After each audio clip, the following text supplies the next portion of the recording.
Hello மக்களே, welcome to RJ Tamil audio novels. நான் தான் உங்கள் ஆர்ஜே.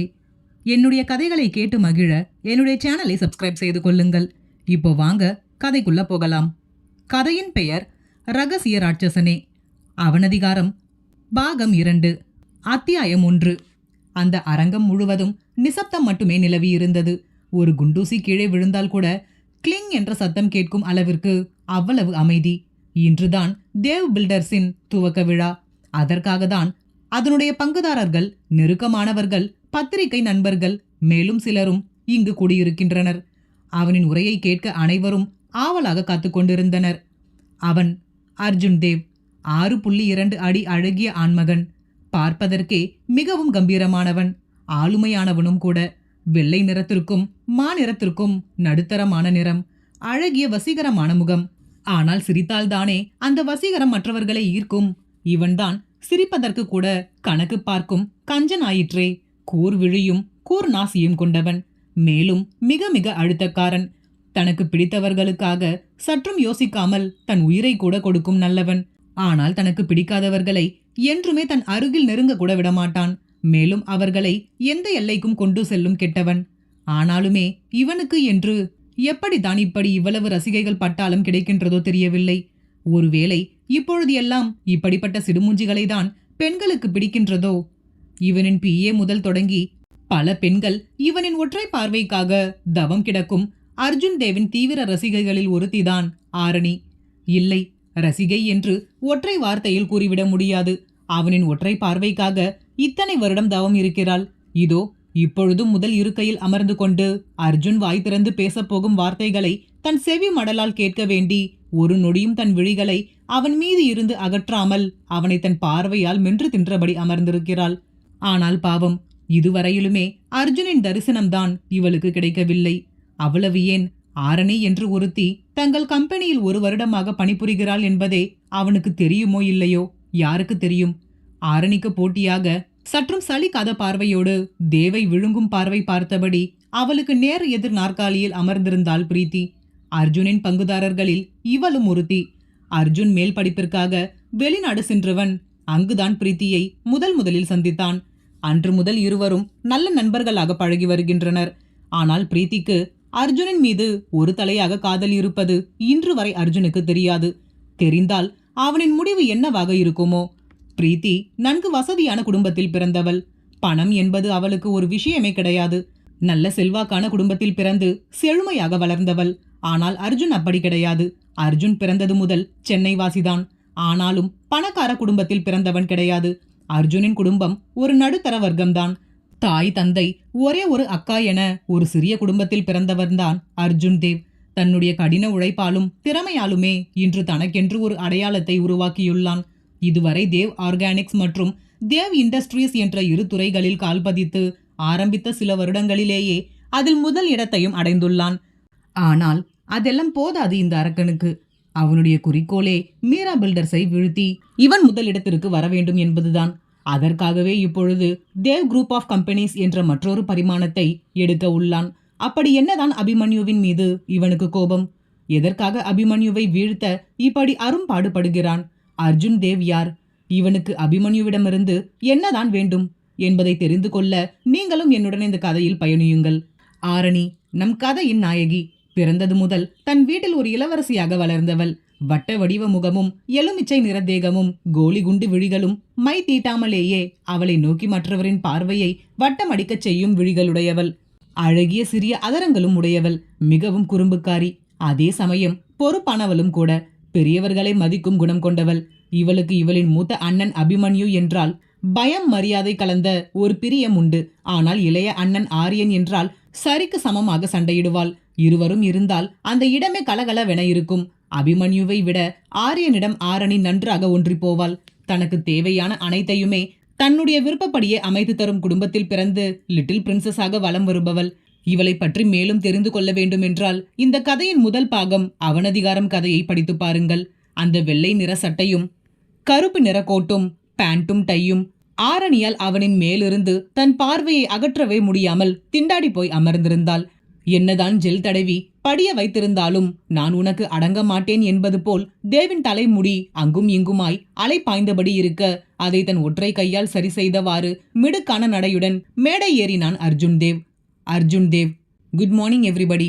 நம்ம எதுக்காக இன்னைக்கு இந்த மீட்டிங் அரேஞ்ச் பண்ணியிருக்கோம்னா, நம்ம இப்போ ஒரு நியூ ஃபீல்டில் கால் பதிக்க போகிறோம்.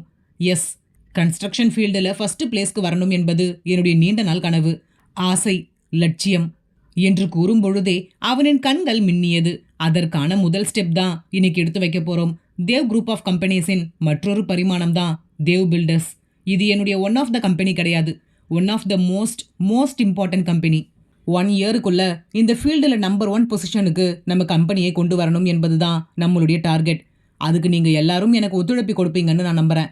தட்ஸ் ஆல் என்றவன் சரசரவென மேடையை விட்டு இறங்கி அவ்வளவுதான் என்பது போல் யாரையும் திரும்பியும் பாராமல் நேராக சென்று தன் காரில் ஏறியபடி அங்கிருந்து புறப்பட்டு விட்டான். அவனது பிஏ ஸ்டெல்லா அவனின் பின்னோடு ஓட அவளை திரும்பி ஒரு பார்வை பார்த்தவன் தன் பார்வையாலேயே 2 அடி தள்ளி இருக்கச் செய்தான். அதில் திகைத்தவள் சார் என்று இழுக்க, Arjun, you stupid, you don't have sense. எத்தனை தடவை நான் உனக்கு சொல்றது? இப்படி பப்ளிக்ல ஏதோ பார்க்காததை பார்த்துட்ட மாதிரி என் மூஞ்சிய பேனு பார்த்துக்கிட்டு நிக்கிற. பல தடவை நான் உன்னை வார்ன் பண்ணிட்டேன். Last warning. இன்னொரு தடவை நீ இப்படி பார்க்கறத நான் பார்த்தேன். அதுதான் இந்த கம்பெனியில் உனக்கு லாஸ்ட் டேவா இருக்கும் என்றவன் தன் கார் கதவை அரைந்து சாற்றி விட்டு கிளம்பி விட்டான். ஸ்டெல்லாவிற்கு அவமானத்தில் முகம் கருத்து விட்டது. ஸ்டெல்லா 1 வருடமாக இவனுக்கு பிஏவாக பணிபுரிகிறாள்.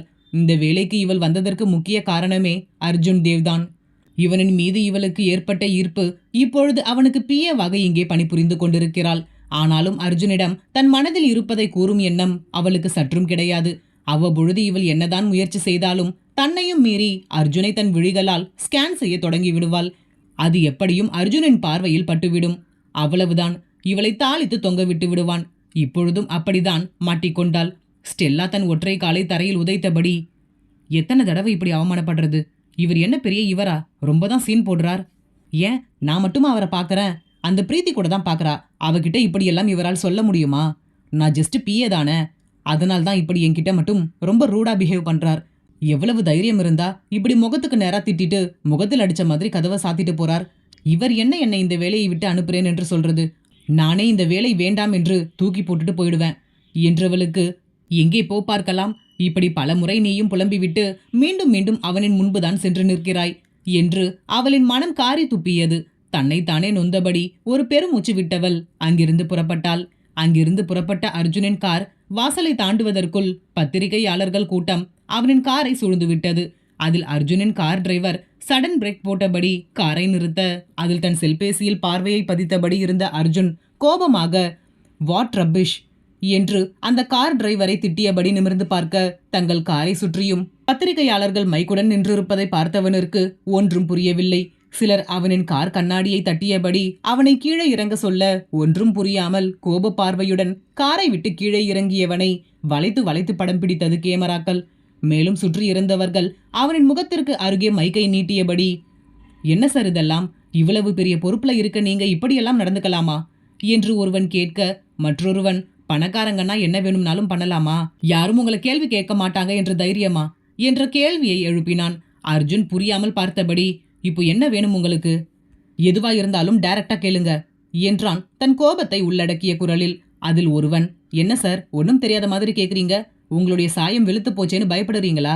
ஒரு பொண்ணுடைய வாழ்க்கையே நாசம் பண்ணிட்டு இவ்வளவு தைரியமா நிக்கிறீங்க என்றான் கோபமாக. அதில் கோபமான அர்ஜுன், வாட் நான்சென்ஸ், நீங்க யாருக்கிட்ட பேசுறீங்கன்னு தெரிஞ்சுதான் பேசுறீங்களா? நான் அர்ஜுன் தேவ் என்றான் கர்ஜனையாக. அப்படி என்ன காரியம் செய்திருப்பான் அர்ஜுன்? அபிமன்யுவின் மீது இவனுக்கு இருக்கும் கோபம்தான் என்ன? அத்தியாயம் 2. தன்னை சுற்றி நிற்பவர்களை தன் பார்வையாலேயே பொசுக்கி விடுவது போல் பார்த்தவன் எதுவும் கூறாமல் கட்டுக்கடங்காமல் எழும் கோபத்தை தன் கைகளை இறுக்கமாக மூடி கட்டுப்படுத்தியவாறு நின்றிருந்தான். அதற்குள் ஒரு பெண் தன் கையில் இருக்கும் மைக்கை அர்ஜுனின் முகத்தருகே நீட்டியபடி, நீங்க அமைதியா இருக்கிறத பார்த்தா எங்களுக்கு வந்த நியூஸ் உண்மைதான் போல இருக்கே. உங்க மேல எந்த தப்பும் இல்லைனா நீங்க ஏன் சார் அமைதியா இருக்கீங்க என்றால் மேலும் அவனின் கோபத்தை தூண்டும் விதமாக. அதில் கண்கள் சிவக்க, கை நரம்புகள் புடைக்க, ஹவு டேர் யூ, அப்படி நான் என்ன செஞ்சிட்டேன்னு இப்படி எல்லாரும் மைக்க தூக்கிக்கிட்டு வந்து நிக்கிறீங்க என்றான் கோபமாக. கூட்டத்தில் ஒருவன், என்ன சார் சத்தமா பேசினா நீங்க செஞ்சதெல்லாம் இல்லைன்னு ஆயிடுமா? இவ்வளவு பெரிய பொறுப்புல இருக்கீங்க, ஆனா நீங்க பண்ற காரியம் எல்லாம் இவ்வளவு சீப்பா இருக்கு. உங்ககிட்ட வேலை செய்யற பொண்ணை ஏமாத்தி அந்த பொண்ணு வயித்துல ஒரு குழந்தையையும் கொடுத்திருக்கீங்க. உங்களுக்கு கொஞ்சம் கூட வெக்கமா இல்லையா என்று வார்த்தைகளை விட்டான். அதில் எவ்வளவு கட்டுப்படுத்தியும் அர்ஜுனின் கோபம் அதன் எல்லையை மீற, ஏய் என்றான் உருமலாக. யாருடா நீ? எங்க வந்து என்ன பேச்சு பேசிக்கிட்டு இருக்க? நான் அர்ஜுன், அர்ஜுன் தேவ்.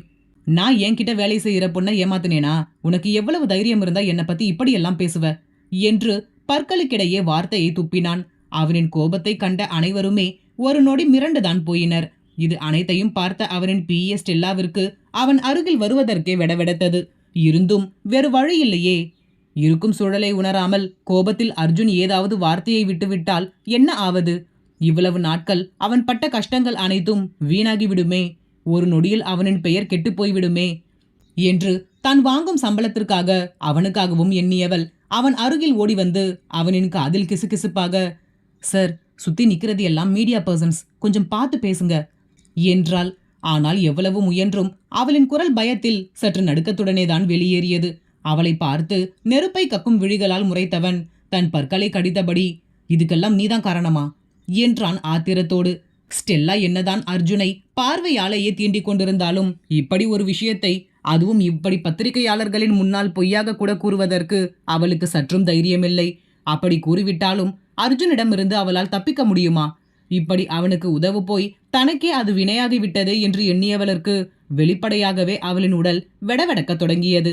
ஸ்டெல்லா, ஐயோ சார், இல்ல சார், நான் எதுவும் செய்யல, எனக்கும் இதுக்கும் எந்த சம்பந்தமும் இல்ல சார் என்றாள் பதட்டத்தோடு.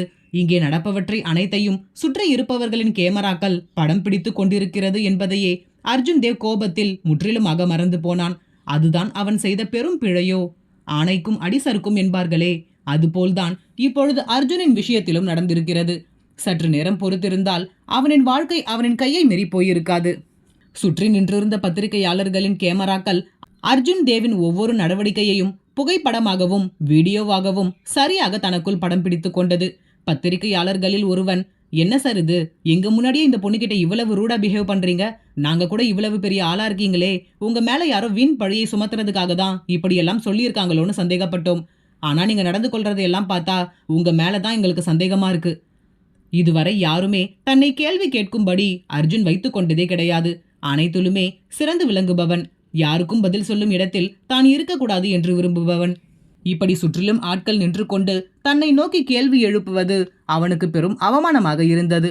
அதுவும் ஒரு பெண்ணின் வாழ்க்கையை நான் நாசம் செய்து விட்டேன் என்று கூறுகிறார்களே, இதை அர்ஜுனால் ஜீரணிக்கவே முடியவில்லை. என்னதான் அர்ஜுன் கோபக்காரனாக இருந்தாலும் கூட பெண்கள் விஷயத்தில் மிகவும் கண்ணியமானவன்.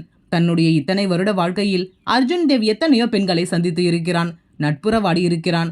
ஆனால் ஏனோ எந்த ஒரு பெண்ணின் மீதும் இவனுக்கு ஈர்ப்பு ஏற்படவில்லை. அனைவரையுமே எளிதில் கடந்து விடுவான். இது நாள் வரை மீரா பில்டர்ஸை எப்படியாவது வீழ்த்த வேண்டும் என்ற தன்னுடைய குறிக்கோளிலேயே மும்முரமாக இருந்தவனுக்கு முதலில் எங்கே நேரம் இருக்கிறது பெண்களை பற்றியெல்லாம் யோசிப்பதற்கு? இப்படிப்பட்டவன் மீது இப்படி ஒரு பழிசொல் ஏற்பட்டதை அவனால் தாங்கிக் கொள்ளவே முடியவில்லை.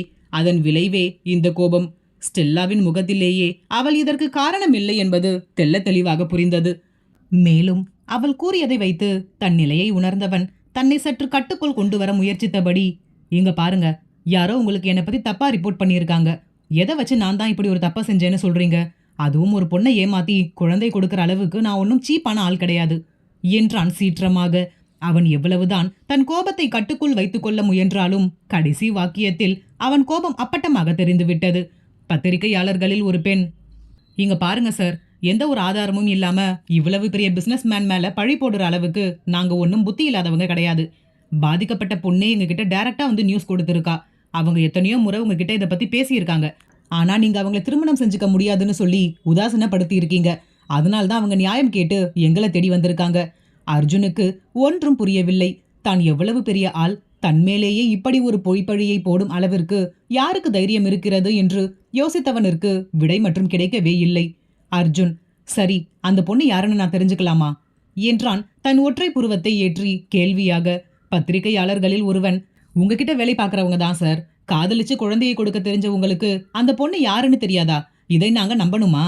அர்ஜுன் தன் பற்களை கடித்தபடி, மைண்ட் யுவர் வேர்ட்ஸ், அந்த பொண்ணு யாருன்னு சொல்ல முடியுமா முடியாதா என்றான் கர்ஜனையாக. அவள் சற்று நடுக்கத்துடனே காணப்பட்டாள். இப்பொழுது எப்படி அவனை எதிர்கொள்வது? தங்களின் முதல் சந்திப்பு இப்படிதான் அமைய வேண்டுமா? மன்னிக்கக்கூடிய விஷயம் அல்லவே நான் செய்தது. எவ்வளவு பெரிய பொய்! அவனின் மரியாதை, கௌரவம், ஏன் இது அனைத்திற்கும் மேல் அவனின் ஒழுக்கத்தையே கேள்விக்குறியாக்கி இருக்கிறேன். என்னை அவன் ஏற்றுக்கொள்வானா?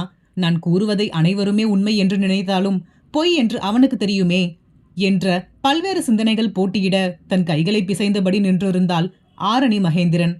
செய்தியாளர்களில் ஒருவன், ஒருவேளை அந்த பொண்ணே உங்க முன்னாடி வந்து எல்லா உண்மையையும் எங்ககிட்ட சொன்னா நீங்க அந்த பொண்ணை கல்யாணம் செஞ்சுப்பீங்களா என்றான் கேள்வியாக. அர்ஜுன், முதல்ல அந்த பொண்ணை வர சொல்லுங்க. அவ சொல்றதெல்லாம் உண்மையா பொய்யா என்று தெரியாமல் என் மேல பழி போட்டதற்காக நீங்க எல்லாம் கண்டிப்பா அனுபவிப்பீங்க என்றான் கோபத்தில் சிவந்திருக்கும் விழிகளோடு. செய்தியாளர்களில் ஒருவன், நாங்க அனுபவிக்கிறது எல்லாம் இருக்கட்டும் சார், முதல்ல நாங்க கேட்டதுக்கு நீங்க பதில் சொல்லுங்க. அந்த பொண்ணு சொல்றதெல்லாம் உண்மைன்னு தெரிஞ்சதும் நீங்க இங்கேயே எங்க முன்னாடியே அந்த பொண்ணு கழுத்தில் தாலி கட்டணும். அதுக்கு சம்மதமா? Arjun, what rubbish! அந்த பொண்ணு யாரு என்னன்னு தெரியாதுன்னு நான் சொல்லிக்கிட்டு இருக்கேன். அந்த பொண்ணு கழுத்துல நான் தாலி கட்டணும்னு சொல்ற? உனக்கு என்ன பைத்தியமா? செய்தியாளர்களில் ஒரு பெண், சார், நீங்க எவ்வளவு பெரிய ஆளுன்னு எங்களுக்கும் தெரியும். உங்களுடைய பணபலமும் செல்வாக்கும் என்னன்னு எங்களுக்கு தெரியும். அப்படிப்பட்ட உங்க மேல ஒரு பொண்ணு வீணா பழி சொல்லணும்னு என்ன அவசியம் இருக்கு? அது மட்டும் இல்லாம எந்த ஒரு பொண்ணுமே தன்னுடைய மானத்தை வச்சு போய் சொல்ல மாட்டா. நீங்க எங்க முன்னாடியே இவ்வளவு திமிராவும் கோபமாவும் நடந்துக்கிறீங்க. நாங்க இல்லாதப்போ அந்த பொண்ணை என்ன வேணும்னாலும் செய்வீங்க. எங்க முன்னாடியே நீங்க அந்த பொண்ணை திருமணம் செய்யணும். அர்ஜுன், முதல்ல அந்த பொண்ணை வர சொல்லுங்க என்றான் தன் பற்களை கடித்தபடி. பிறகு செய்தியாளர்களுக்கு பின்னே நின்றிருந்த ஆரணி முன்னே வர வைக்கப்பட்டாள். வெளியே தான் மிகவும் தைரியமாக இருப்பது போல் காட்டிக்கொண்டாலும் உள்ளுக்குள் ஒரு பிரளயமே ஏற்பட்டு கொண்டிருந்தது ஆரணிக்குள். ஆனால் அதை எதையுமே தன் முகத்தில் காட்டாமல் நேர் நடையுடன் வந்து அர்ஜுன் தேவின் எதிரில் நின்றாள். அவளை பார்த்த அர்ஜுன் தேவ் அவளை யார் என்று தெரியாமல் பார்க்க, ஆரணியின் முகத்திலோ எந்த ஒரு குற்ற உணர்ச்சியும் இல்லாமல் தெளிவாக நின்றிருந்தாள். அர்ஜுன், ஹூ ஆர் யூ என்றான் எடுத்த எடுப்பிலேயே. அதற்கு ஆரணி பதில் கூறுவதற்கு முன்னதாகவே பத்திரிகையாளர் ஒருவர், என்ன சார், இவ்வளவு நேரம் நாங்க என்ன கதையா சொல்லிக்கிட்டு இருந்தோம்? ஓ, இந்த பொண்ணு யாருன்னு தெரியாதுன்னு சொல்லி நடிக்க போறீங்களா? இந்த பொண்ணை உங்களுக்கு ஞாபகம் இல்ல? இந்த பொண்ணை தான் நீங்க காதலிச்சு அவ வயித்துல குழந்தையும் கொடுத்து கல்யாணம் செய்துக்க முடியாதுன்னு சொல்லி ஏமாத்தியிருக்கீங்க என்று மீண்டும் ஒரு முறை அர்ஜுனுக்கு ஞாபகம் மூட்டினார். அர்ஜுன் ஆரணியை இலக்காரமாக பார்த்தவன், ஓ, நீதான் அந்த பொண்ணா? என்ன, நல்ல பெரிய இடத்துல போய் இப்படி எல்லாரும் முன்னாடியும் நடிச்சா நிறைய பணம் கிடைக்கும்னு யாராவது சொல்லி அனுப்புனாங்களா என்று அனைவரின் முன்பும் வார்த்தைகளால் அவளை தாக்கினான். பத்திரிகையாளர் பெண், என்ன சார் இப்படியெல்லாம் பேசுறீங்க? பணம் இருக்குன்னா நீங்க என்ன வேணும்னாலும் பேசலாமா? அர்ஜுன், நான் கேள்வி கேட்டது இந்த பொண்ணுகிட்ட, அவளை பதில் சொல்ல சொல்லுங்க. எதுக்காக என் மேல இப்படி ஒரு பழியை போட்டு இருக்க? உண்மையை சொன்னா இங்கிருந்து உயிரோடு போகலாம் என்றான் கர்ஜனையாக. ஆரணியின் பதில் என்னவாக இருக்கும்? ஆரணி எதற்காக இப்படியெல்லாம் செய்கிறாள்? அத்தியாயம் 3. ஆரணி சற்று நேரத்தில் தன்னவன் அணிவிக்கப் போகும் மங்கள நாணை ஏற்பதற்காக தலை குனிந்தபடி நின்றிருக்க, ஆனால் அவனோ மங்கள நாணை அவளின் சங்கு கழுத்தில் பூட்டும் பொழுதே, I am going to show you the hell என்றான் தன் பற்களை கடித்துக்கொண்டு அடி தொண்டையில் இருந்து. ஆரணிக்கு அவனின் குரலே அவ்வளவு அச்சத்தை கொடுத்தது. இருப்பினும் இந்த நாளுக்காக, இந்த நிமிடத்திற்காக, இந்த நொடிக்காக தானே அவள் இத்தனை வருடம் தவம் கிடந்தாள். இந்த நிமிடங்களை கவலையோடும் அழுகையோடும் வருத்தத்தோடும் அனுபவிக்க கூடாது என்பதில் மட்டும் தெளிவாக இருந்தாள். அர்ஜுனிற்கு மட்டும் சக்தி இருந்தால் கண்களாலேயே அவளை எரித்து பொசுக்கி விடுவான் போலும். அப்படி ஒரு பார்வை. அப்பப்பா, அதை பார்த்த மற்றவர்களே பயந்து போய் நின்றிருக்க, ஆரணி எதையுமே தன் முகத்தில் காட்டாதவள், தன் முத்து பற்கள் வெளியே தெரியும்படி மென்மையாக சிரித்தவள். எனிதிங் ஃபார் யூ டியர் என்றாள் மனதார. அதில் அர்ஜுன் தேவிற்கு இவள் பைத்தியமோ என்றே தோன்றியது. நாம் இவ்வளவு கோபமாக பேசுகிறோம், எதற்கும் அசராமல் இப்படி அழுத்தக்காரியாக இருக்கிறாளே, இவள் சாதாரணமான ஆளே கிடையாது. ஏதோ திட்டத்துடன் தான் என் வாழ்க்கையில் நுழைந்திருக்கிறாள் என்று அர்ஜுன் அவன் போக்கிற்கு ஏதேதோ சிந்தித்தான். ஆரணி தன் எதிரே ருத்ரமூர்த்தியாக கண்கள் சிவந்து நரம்புகள் புடைத்து தன்னை எரித்துவிடும் பார்வையோடு நிற்கும் அர்ஜுனின் முகத்தை பார்ப்பதற்கே உள்ளுக்குள் பயந்தவளாக நின்றிருந்தாள். அதுவும் அவன் அருகில் ஆரணி நிற்பதே ஏதோ சிறு குழந்தை நிற்பது போல்தான் தோன்றியது. நம் நாயகன்தான் அவ்வளவு உயரமானவன் ஆயிற்றே. அவனின் 6.2 அடி உயரத்திற்கும் இவளின் 5.6 அடி உயரம் மிகவும் சிறியதாகவே தெரிந்தாள் அவன் அருகில். சற்று நேரத்திற்கு முன்பு, அர்ஜுன், வாயை திறந்து பதில் சொல்லு, உன்கிட்ட தானே கேட்டுக்கிட்டு இருக்கேன். எதுக்காக என் மேல இப்படி ஒரு பழியை போட்டு தொலைச்ச? இதுக்கு முன்னாடி நான் உன்னை பார்த்தது கூட கிடையாது. யார் நீ என்று அடுக்கடுக்காக கேள்விகளை அடுக்கிக் கொண்டே போனான். ஆனால் ஆரணி எதற்குமே பதிலளிக்காமல் அமைதியாக நின்றிருக்க, அது அவனின் கோபத்திற்கு மேலும் தூபம் போடுவது போல் இருந்தது. பத்திரிகையாளர் பெண், என்னம்மா, ஏன் இப்படி பயப்படுற? யாருக்கும் நீ பயப்பட தேவையில்லை. உன்னுடைய சப்போர்ட்டுக்கு தான் நாங்க இத்தனை பேர் இருக்கோமே. இன்னைக்கு உனக்கு நியாயம் கிடைக்காமல் நாங்க யாருமே இந்த இடத்தை விட்டு போக மாட்டோம். தைரியமா சொல்லு, உன் வயிற்றில் வளரும் குழந்தைக்கு இவர்தானே அப்பா என்றார் அர்ஜுன் தேவை கை காட்டி. அதற்கும் ஆரணி வாய் திறந்து பதில் கூறாமல் தன் தலையை மட்டும் மேலும் கீழுமாக ஆட்டினாள். அதில் அர்ஜுன் தேவின் கோபம் தலைக்கேற, யூ இடியட், நான் உன்னை பார்த்ததே இல்லைன்னு சொல்றேன். உன் குழந்தைக்கு நான் தான் அப்பான்னு சொல்ற. யாருடி நீ? எதுக்காக இப்படியெல்லாம் போய் சொல்ற? உண்மையை சொல்ல போறியா இல்லையா? எவன்கிட்டயோ வயிற்றுல புள்ளைய வாங்கிட்டு வந்துட்டு அதுக்கு என்ன அப்பாவாக்கலாம்னு பாக்குறியா என்று கோபத்தில் வார்த்தைகளை வரம்பு மீறி விட்டான். தன்னை சுற்றி கேமராக்கள் படம் பிடிக்கின்றன என்பதையே மறந்து போனவனாக அவன் போக்கிற்கு கோபத்தில் வார்த்தையை விட இந்த பதட்டத்தில் ஆரணியுமே இந்த கேமராக்களை மறந்துதான் போனாள். அதன் விளைவு அந்த ஊரில் உள்ள மொத்த பேருமே இங்கு நடப்பவற்றை லைவ் டெலிகாஸ்டில் பார்த்து கொண்டிருந்தனர். ஆரணி மற்றும் அர்ஜுன் தேவின் குடும்பத்தினர் உட்பட. இதையெல்லாம் அறியாத ஆரணி அர்ஜுன் தேவை எப்படியாவது கரம் பிடித்தாக வேண்டும் என்ற ஒரே குறிக்கோளோடு தான் சொன்ன பொய்யிலேயே வலுவாக நின்றாள். அர்ஜுன் கோபமாக, வாயை திறந்து சொல்லு, நான் தான் உன் குழந்தைக்கு அப்பா என்பதற்கு என்ன ஆதாரம்? பத்திரிகையாளர், அவர்தான் கேட்கிறார்ல, இப்படியே நீ அமைதியா இருந்தினா அப்புறம் இந்த குழந்தைக்கும் அவருக்கும் எந்த சம்பந்தமும் இல்லை என்று சொல்லிடுவார். அர்ஜுன், ஏதாவது ஆதாரம் இருந்தால் தானே அவ சொல்லுவா. அவளே பணத்துக்காக பொய் சொல்றா. அப்புறம் எங்க இருந்து இவகிட்ட ஆதாரம் இருக்க போகுது? ஆரணி, இருக்கு, என்கிட்ட இவர்தான் என்னுடைய குழந்தைக்கு அப்பா என்பதற்கான ஆதாரம் இருக்கு. அதில் அர்ஜுன் தேவ் திகைத்து போய் பார்க்க, பத்திரிகையாளர் பெண், அப்படியா, என்ன ஆதாரம் என்று கேட்க அவரிடம் ஒரு காகிதத்தை நீட்டினாள். ஆம், அது டிஎன்ஏ டெஸ்டிற்கான காகிதம்தான். அதில் இந்த குழந்தையின் தந்தை அர்ஜுன் தேவ் தான் என்று தெளிவாக எழுதப்பட்டிருந்தது. அதை பார்த்த அர்ஜுன் தேவிற்கு அவமானத்தில் முகம் இருண்டு விட்டது. எந்த ஒரு தவறுமே செய்யாமல் தன்மேல் இவ்வளவு பெரிய பொய்ப்பழி போட்டுவிட்டாலே. இப்பொழுது நான் என்ன கூறினாலும் இவர்கள் என்னை நம்ப போவதில்லை.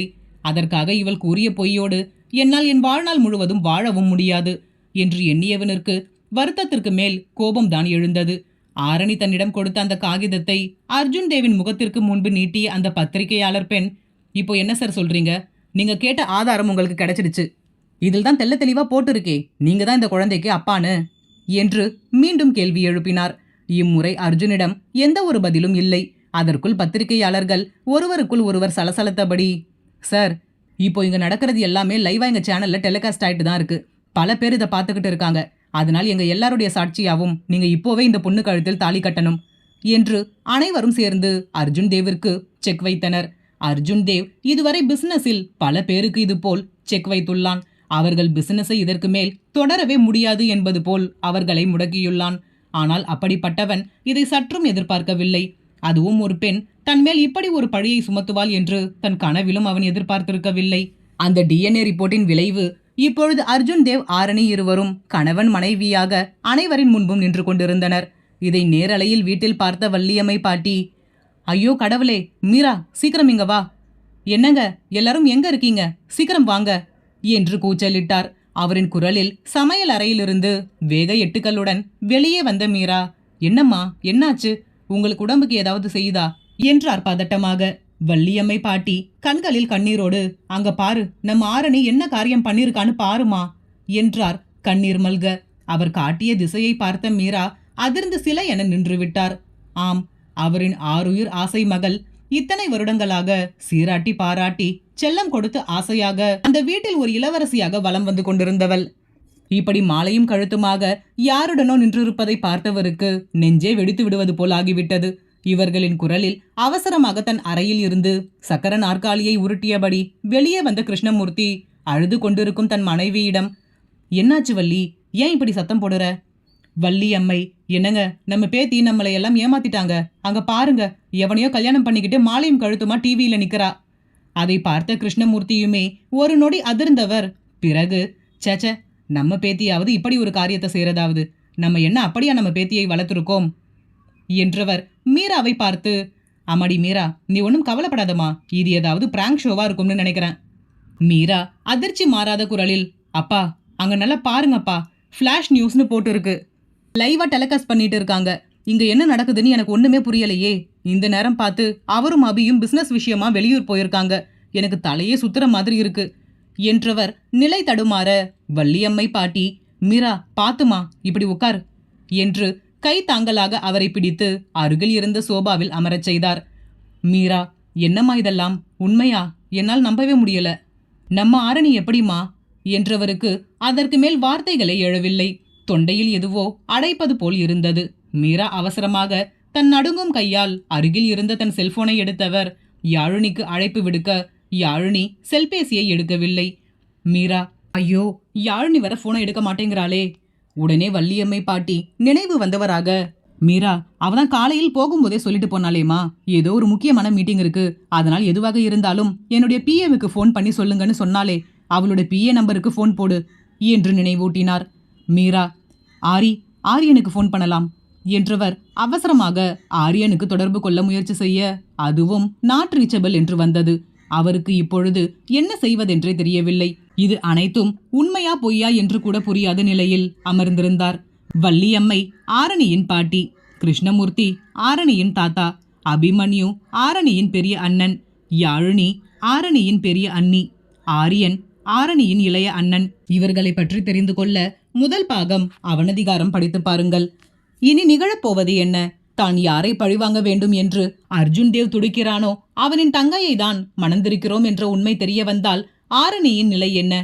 அத்தியாயம் 4. விசாலாட்சி அவசர அவசரமாக வீட்டிற்குள் நுழைந்தபடி, மீரா, டிவில நியூஸ் பாத்தியா? என்ன உன் பொண்ணு இப்படி பண்ணிட்டா என்றார் அங்கலாய்ப்பாக. ஆனால் அவரின் முகத்தில் இப்படி நடந்ததற்கான எந்த ஒரு வருத்தமும் இருப்பதாக தெரியவில்லை. இவர்களின் மனதை நோகடிப்பதற்காக தான் இப்பொழுது அவர் தன் வேலைகள் அனைத்தையும் விட்டுவிட்டு கிளம்பி வந்திருக்கிறார் என்பது அப்பட்டமாக தெரிந்தது. மீரா அவரின் கேள்விக்கு பதிலளிக்காமல் மௌனமாக அழுதபடி அமர்ந்திருக்க விசாலாட்சி, என்ன கிருஷ்ணமூர்த்தி மாமா, உங்க பேத்தி இப்படி பண்ணிட்டாலே, எங்க குடும்ப மானத்தையே வாங்கிட்டா. இப்படி கூடவா ஒரு பொண்ணை வளர்ப்பீங்க? கல்யாணத்துக்கு முன்னாடியே அவனுடைய குழந்தையை இவ வயித்துல சுமந்துகிட்டு இருக்கா என்ற அவரின் வாக்கியத்தில் அதிர்ந்து போய் அவரை பார்த்த மீரா கோபமாக, இப்படியெல்லாம் பேசாதீங்க, என் பொண்ணு நிச்சயமா அப்படி ஒரு தப்பை செஞ்சிருக்க மாட்டா. நீங்க உங்க இஷ்டத்துக்கு உங்க வாய்க்கு வந்தது எல்லாம் சொல்லாதீங்க என்றார் கோபத்தில் பெருக்கெடுக்கும் கண்ணீரோடு. விசாலாட்சி, ஏன், எனக்கு என்ன தலையெழுத்தா? நம்ம குடும்ப மானத்தை நானே வாங்கணும்னு? உன் பொண்ணு தான் டிஎன்ஏ டெஸ்ட் ரிப்போர்ட்டோட அவன் தான் அவளுடைய குழந்தைக்கு அப்பான்னு பிரஸ் மீட்ல சொல்லி எல்லார் முன்னாடியும் தாலி கட்ட வச்சிருக்கா. நியூஸை ஃபுல்லா பாத்தீங்களா இல்லையா? வள்ளியம்மை பாட்டி, இல்ல, நான் டிவி வைக்கும்போது நம்ம ஆரணி யாரோ ஒரு பையன் கூட கல்யாண கோலத்துல நின்று இருந்தா, அவ்வளவுதான் எங்களுக்கு தெரியும் என்றார் எந்த ஒரு உணர்ச்சியும் இல்லாத குரலில். விசாலாட்சி, அதான் உங்களுக்கு தெரியலையா? நான் ஆரம்பத்திலிருந்து கடைசி வரைக்கும் முழுசா பார்த்தேனே, அதான பார்த்தேன். நம்ம சொன்னது எப்படி தப்பா போகும்னு கீழே தான் பெருசா எழுதியிருந்தாங்களே, பிரபல தொழிலதிபரால் தாயாகிய இளம் பெண் என்று. அதை கேட்ட மீரா தன் காதுகளை தன் இரு கரம் கொண்டு பொத்தியவாறு, போதும், இதுக்கு மேல எதுவும் பேசாதீங்க என்றார். அவர் கூறுவதை கேட்க முடியாமல். விசாலாட்சி, நீ காதை மூடிக்கிட்டா ஊருவாய மூட முடியுமா? நல்ல வேலை அவ இந்த குடும்பத்து பொண்ணுன்னு யாருக்கும் அடையாளம் தெரியல. அப்படி மட்டும் தெரிஞ்சிருந்துச்சு, இந்நேரம் நமக்கு எத்தனை ஃபோன் கால் வந்திருக்கும். பிரஸ்காரங்களுக்கு கூட இவ இவ்வளவு பெரிய குடும்பத்தை சேர்ந்த பொண்ணுன்னு தெரியல. இல்லனா இந்நேரம் ஃபிளாஷ் நியூஸ்ல நம்ம குடும்ப மானத்தையே வாங்கியிருப்பாங்க. ஏற்கனவே உன் பொண்ணு நம்ம குடும்ப மானத்தை நடு ரோட்ல பறக்க விட்டுக்கிட்டு நிக்கிறா. இதில் நிமிஷத்துக்கு நிமிஷம் மகேந்திரன் டெக்ஸ்டைல்ஸ் குடும்பத்து பொண்ணு என்று கொட்டை எழுத்துல நியூஸ்ல போட்டு கிழிச்சிருப்பாங்க. கிருஷ்ணமூர்த்தி, என்ன விசாலாட்சி, நீ பாட்டுக்கு இப்படியெல்லாம் பேசுற? ஒரு வயசு பொண்ணை பத்தி பேசுறோம் என்ற எண்ணம் உனக்கு கொஞ்சமாவது இருக்கா? என் பேத்தி அப்படியெல்லாம் செஞ்சிருக்க மாட்டா. இதில் ஏதோ தப்பு நடந்திருக்கு. விசாலாட்சி, யாரும் உங்க பேத்தியை கட்டாயப்படுத்தி அந்த பையனுக்கு கல்யாணம் செஞ்சு வைக்கல மாமா. தெளிவா உங்க பேத்தி தான் அந்த பையன் எனக்கு பிள்ளையை கொடுத்து ஏமாத்த பாக்கறான்னு பிரஸ்ல நியூஸ் கொடுத்திருக்கா.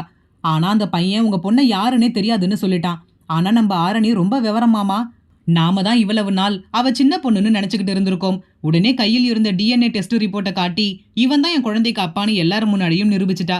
இன்னைக்கு சிட்டியில ஹாட் டாபிக்கே உங்க பேத்தியை பத்தினது தான். என்ன பண்றது, இந்த மாதிரி திறமையெல்லாம் என் பொண்ணுக்கு இல்லையே. இருந்திருந்தா இந்நேரம் இந்த குடும்பத்துக்கு மருமகளா எப்போதோ வந்திருப்பா. அனைவருமே எப்படி இவர் இப்படியெல்லாம் பேசுகிறார் என்று அவரை அருவருப்பாக பார்த்தனர். பிறகு வேறு என்ன செய்ய முடியும்? திருமணம் முடிந்து வேறொருவருடன் நல்ல முறையில் வாழ்ந்து கொண்டிருக்கும் தன் மகளை பற்றியே இப்படியெல்லாம் பேசுகிறாரே. இதில் அடுத்தவர் மகளை பற்றி இவர் பேசுவதை கேட்டு எப்படி ஆச்சரியப்பட முடியும்? இவர் கூறுவதை கேட்டதும் மீராவின் நிலை இன்னும் மோசமாகியது. ஏற்கனவே ஆரணி யாருடனோ திருமணம் செய்து கொண்டாள் என்பதை பார்த்தவருக்கு அதை ஏற்றுக்கொள்ளவே முடியவில்லை. இதில் அவள் கர்ப்பமாக இருக்கிறாளா?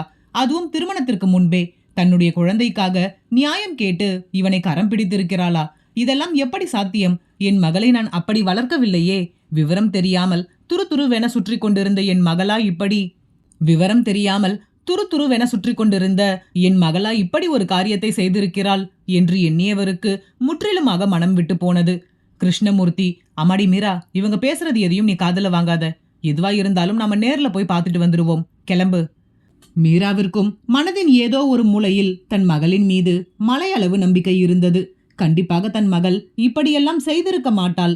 ஒருவேளை இது அனைத்துமே யாராவது சதி செய்து இப்படியெல்லாம் செய்ய தூண்டியிருப்பார்களோ என்று ஏதேதோ சிந்தனை எழ, சரி என்று அவரும் கிருஷ்ணமூர்த்தியுடன் புறப்பட்டாள். இந்த சூழலில் அவளின் மனம் வெகுவாக அவரின் கணவர் மகேந்திரனை தான் தேடியது. பிறகு விசாலாட்சி, வள்ளியம்மை, மீரா, கிருஷ்ணமூர்த்தி என அனைவரும் தங்கள் காரில் அந்த கான்ஃபரன்ஸ் நடந்த இடத்தை நோக்கி புறப்பட்டனர். பூரணி, ஐயோ அம்மா, இங்க வாயேன், சீக்கிரம் வா, இங்க டிவியில என்ன போடுறாங்கன்னு பாரு என்று காட்டு கத்தலாக கத்திக் கொண்டிருந்தார். அர்ஜுன் தேவின் அக்கா பூரணி என்னும் அன்னபூரணி. அர்ஜுன் தேவின் தாய் செந்தாமரை கிச்சனில் இருந்து தன் கையில் கரண்டியுடன் வெளியே வந்தவர் சோர்ந்து போன முகத்துடன், இப்போ எதுக்கு பூரணி இப்படி கத்திக்கிட்டு இருக்க? எதுவா இருந்தாலும் பொறுமையா பேச தெரியாதா என்றார் மெதுவான குரலில். பூரணி, ஏமா, இங்க உன் பையன் எவ்வளவு பெரிய வேலை பார்த்திருக்கான்னு பாத்தியா? நீ என்னடான்னா அடுப்படியில நின்னுகிட்டு கரண்டியை வச்சு கிண்டிக்கிட்டு இருக்க? இங்க பாரு உன் பையனுடைய லட்சணத்தை என்று லைவாக ஓடிக்கொண்டிருக்கும் அவனின் திருமணத்தை தன் தாயிடம் காண்பித்தாள். அதை பார்த்த செந்தாமரை தன் கையில் இருந்த கரண்டியை கீழே நழுவ விட்டவர் டிவியை நோக்கி முன்னேறியவாறு, என்னடி இதெல்லாம் என்றார் அதிர்ச்சியாக. பூரணி, பார்த்தால் தெரியல, நீ பாட்டி ஆயிட்ட, நான் அத்தை ஆயிட்டேன். உன் பையன் நமக்கு ப்ரொமோஷன் கொடுத்திருக்கான் என்றாள் வெடுக்கென்று. செந்தாமரை, ஏன் பூரணி இப்படியெல்லாம் பேசுற? அவன் உன் தம்பி தானே, யாரோ எவரோ மாதிரி பேசுற. பூரணி, இவன் செஞ்சிருக்க காரியத்துக்கு என் தம்பின்னு போய் பெருமையா எல்லார்கிட்டையும் சொல்ல சொல்றியா? பாரு, யாரோ ஒரு பொண்ணை ஏமாத்தி அவளுக்கு வயித்துல குழந்தைய கொடுத்துருக்கான். அந்த பொண்ணு இவன் தான் என் குழந்தைக்கு அப்பா, என்னை காதலிச்சு ஏமாத்த பார்க்கறான்னு சொல்லி டிவியில் நியூஸ் கொடுத்து இப்படி எல்லார் முன்னாடியும் நம்ம குடும்ப மானத்தை வாங்கி அவனை கல்யாணம் செஞ்சிருக்கா. இது மட்டும் என் மாமியாருக்கு தெரிஞ்சா அவ்வளவுதான். என் நாத்தனாரை இவனுக்கு கட்டணும்னு தானே நான் சொல்லிக்கிட்டு இருந்தேன். இப்போ இவன் என்ன காரியம் செஞ்சிருக்கான்னு பாரு. சும்மாவே என் மாமியார் ஆடுவாங்க, இதில் சலங்க வேற கட்டிவிட்ட மாதிரி நல்லா ஆட போறாங்க. செந்தாமரை, சி, நீ என்ன பேசுற? என் பையன் அப்படிப்பட்டவன் கிடையாது. அதுவும் ஒரு பொண்ணை காதலிச்சு அவ வயித்துல குழந்தைய கொடுத்து ஏமாத்துற அளவுக்கு கீழ்த்தரமான காரியத்தை என் பையன் என்னைக்குமே செய்ய மாட்டான் என்றார் கோபமாக. பூரணி, ஒன்னும் இல்லாம தான் அந்த பொண்ணு டிவி வரைக்கும் போய் நியூஸ் கொடுத்திருக்காளா? அது மட்டும் இல்ல, உன் பையன் தான் அந்த பொண்ணோட வயித்துல வளர்ற குழந்தைக்கு அப்பான்னு டிஎன்ஏ ரிப்போர்ட் கூட அந்த பொண்ணு வச்சிருக்கா. செந்தாமரையின் வாய் பூரணியின் வார்த்தையில் அடைத்து விட்டது. சிறு வயது முதல் வசதி இல்லாத குடும்பமாக இருந்தாலும் கூட மரியாதையாகவும் கௌரவமாகவும் வாழ்ந்து வருபவர்கள். இதுவரை அர்ஜுனன் மீது இப்படி ஒரு பழி சொல் ஏற்பட்டதே இல்லை. இதை கேட்ட செந்தாமரை இடிந்து போய் சோஃபாவின் ஓரத்தில் அமர்ந்து விட்டார். பூரணி அவள் பாட்டிற்கு வாயை மூடாமல் கத்திக்கொண்டே இருந்தாள். ஆனால் அது எதுவுமே செந்தாமரையின் செவிமடலை சென்றடையவில்லை. அவர்தான் தன் சிந்தனைக்குள்ளேயே உழன்று கொண்டிருக்கிறாரே. அதற்குள் பூரணியின் கணவர் வேறு ஒரு புறம் போனின் மூலம் பூரணியை தொடர்பு கொண்டு நடந்த விஷயத்தை பற்றி விசாரிக்க அனைவருக்கும் தம்பட்டம் போட்டு கூறிக்கொண்டிருந்தாள். தொலைக்காட்சியில் நொடிக்கு ஒரு முறை தேவ் குரூப் ஆஃப் கம்பெனிஸின் உரிமையாளர் அவர் அலுவலகத்திலேயே பணிபுரியும் இளம் பெண்ணை காதலிப்பதாக ஏமாற்றி கர்ப்பமாக்கி இருக்கிறார் என்ற செய்திதான் வலம் வந்து கொண்டிருந்தது. ஆரணியின் கழுத்தில் தாலி கட்டிய அடுத்த நொடியே அவளுடன் அங்கிருந்து பறந்து விட்டான் அர்ஜுன் தேவ். அடுத்த நிமிடமே டிவியில் ஃபிளாஷ் நியூஸாக ஓடிக்கொண்டிருந்தது. அர்ஜுன் தேவின் செல்வாக்கால் அப்படியே நிறுத்தப்பட்டது. இருந்தாலும் இவ்வளவு பெரிய தொழிலதிபரை பற்றிய செய்தி என்றால் சும்மாவா? அனைவரும் அதை பற்றிதான் பேசிக் கொண்டிருந்தனர். மீராவின் குடும்பத்தார் அங்கு சென்று சேர்வதற்குள் அர்ஜுன் ஆரணியை அழைத்து கொண்டு அங்கிருந்து புறப்பட்டு விட்டான்.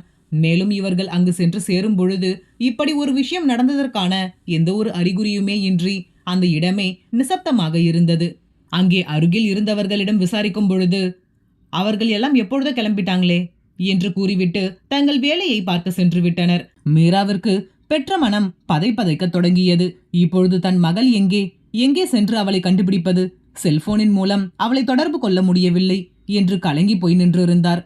அதற்குள் விசாலாட்சி வேறு, எல்லாரும் கல்யாணத்துக்கு முன்னாடி தான் ஓடி போவாங்க. உன் மருமகளுடைய அக்கா ஓடி போனாலே அந்த மாதிரி. ஆனா உன் பொண்ணு கல்யாணம் செஞ்சுக்கிட்டு எஸ்கேப் ஆகிட்டா. இனி நாம எங்க போய் தேடுறது? சரி, வாங்க வீட்டுக்கு கிளம்புவோம்.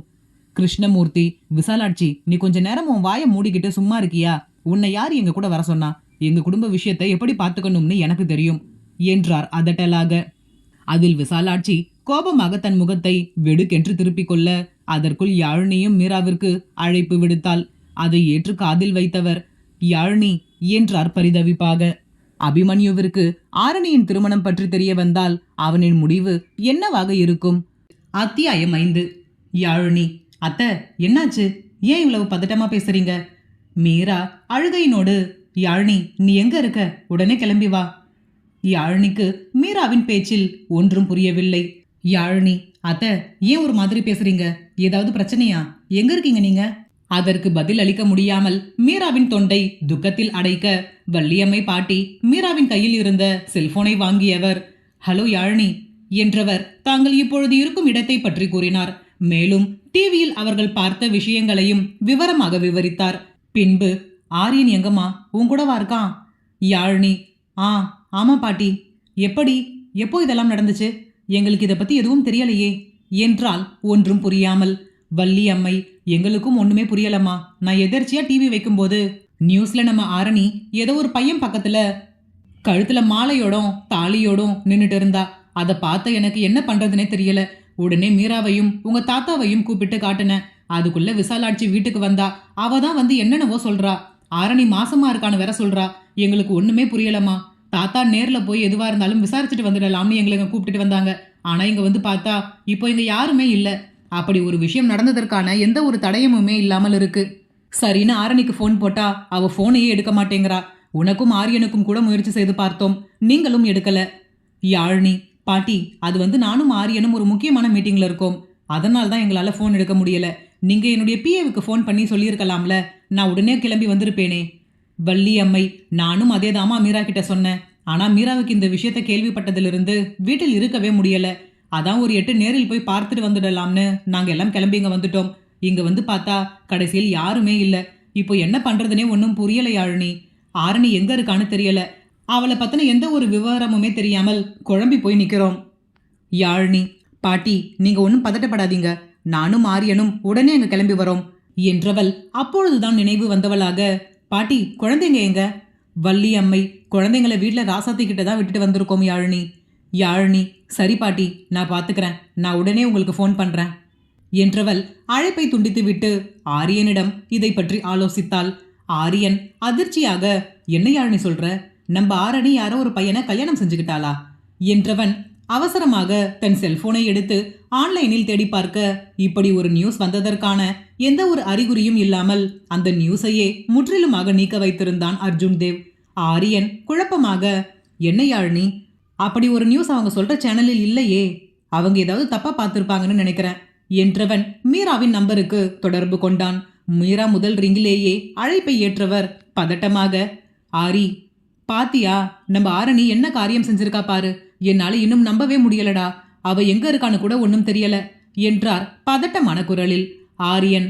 மாம், நீங்க சொல்ற மாதிரி எல்லாம் எந்த நியூஸுமே இல்லையேமா. நான் இப்போதான் செக் பண்ணி பார்த்தேன். மீரா. இல்லடா, நாங்க எல்லாருமே பார்த்தோம். உன் அத்தை கூட அதை பார்த்துட்டு நம்ம வீட்டுக்கே வந்து சொன்னாங்க. ஆரியன். அப்படி இருந்தா அந்த நியூஸ் இன்னும் தானே டெலிகாஸ்ட் ஆயிட்டு இருக்கும். ஆனா அப்படி ஒரு நியூஸ் நடந்ததற்கான எந்த ஒரு அறிகுறியுமே இல்ல மாம். நான் ஆன்லைன்ல கூட செக் பண்ணி பார்த்துட்டேன். இப்பொழுது மீராவிற்கு இவர்களின் வார்த்தையில் ஒன்றுமே புரியவில்லை. அப்படி என்றால் நான் பார்த்தது அனைத்தும் பொய்யா? அப்படி பொய்யாக இருந்தால் எவ்வளவு நன்றாக இருக்கும். என் மகள் மேல் இப்படி ஒரு பழி விழுந்து விட்டதே. எனக்கு தெரியும், அவள் இப்படி ஒரு தவறை எந்த காலத்திலுமே செய்ய மாட்டாள் என்பது எனக்கு தெரியும். என் மகள் அப்படிப்பட்டவள் கிடையாது என்று ஏதேதோ அவரின் மனம் பிதற்றத் தொடங்கியது. ஆரியன். மாம், முதல்ல நீங்க எல்லாரும் கிளம்பி வீட்டுக்கு வாங்க. நானும் யாழினியும் வீட்டுக்கு வரோம். மற்றதையெல்லாம் நேரில் பேசிக்கலாம் என்றவன் அழைப்பை துண்டித்துவிட்டு யாழினியுடன் வீடு நோக்கி புறப்பட்டான். யாழினி. என்ன ஆரி இதெல்லாம்? அத்தை என்னென்னமோ சொல்றாங்க. ஆனா நியூஸ் சேனல்ல அப்படி ஒரு நியூஸ் வந்ததற்கான எந்த ஒரு அறிகுறியும் இல்லாமல் இருக்கு. ஆரண்யோட நம்பருக்கு கால் பண்ணா அவ கால் அட்டன் பண்ணவே மாட்டேங்கிறா. இங்க என்ன நடக்குதுன்னு ஒண்ணுமே புரியல என்றாள் குழப்பமாக. ஆரியன். எனக்கும் அதான் ரொம்ப கன்ஃபியூஸ்டா இருக்கு யாழினி. இந்த ஆரணி ஏன் போனை எடுக்க மாட்டேங்கிறான்னு வேற தெரியலையே. இப்படி ஒரு ஃபேக்கான நியூஸ் ஸ்ப்ரெட் ஆகிட்டு இருக்கு. அவன் நமக்கு ஒரு ஃபோன் போட்டு இதெல்லாம் ஃபேக்குன்னு இன்ஃபார்ம் பண்ணியிருக்கலாம்ல. வீட்டில் அம்மா பயந்துகிட்டு இருப்பாங்கன்னு கூட அவளுக்கு தெரியாது என்றான் கோபமாக. யாழினி. அவளுடைய நிலைமை எப்படி இருக்கோ நமக்கு என்ன தெரியும்? ஒருவேளை இந்த ரூமரை வேற யாராவது கூட ஸ்ப்ரெட் பண்ணியிருக்கலாம்ல. அப்புறம் அது ஃபேக்குன்னு அவன் நிரூபிக்க டைம் ஆகிடுச்சோ என்னவோ. அதனால்தான் நமக்கு இன்ஃபார்ம் பண்ண முடியலையோ என்று தன் சந்தேகத்தை அப்படியே ஆரியனிடம் கேட்டாள். Aryan. I don't know Yazhini, but இது ஃபேக் நியூஸா இருந்தா பெட்டர்னு தோணுது. என்றவனுக்கும் எங்கே தன் தாய் கூறியது உண்மையாக இருக்குமோ என்ற அச்சம் இருக்கத்தான் செய்தது.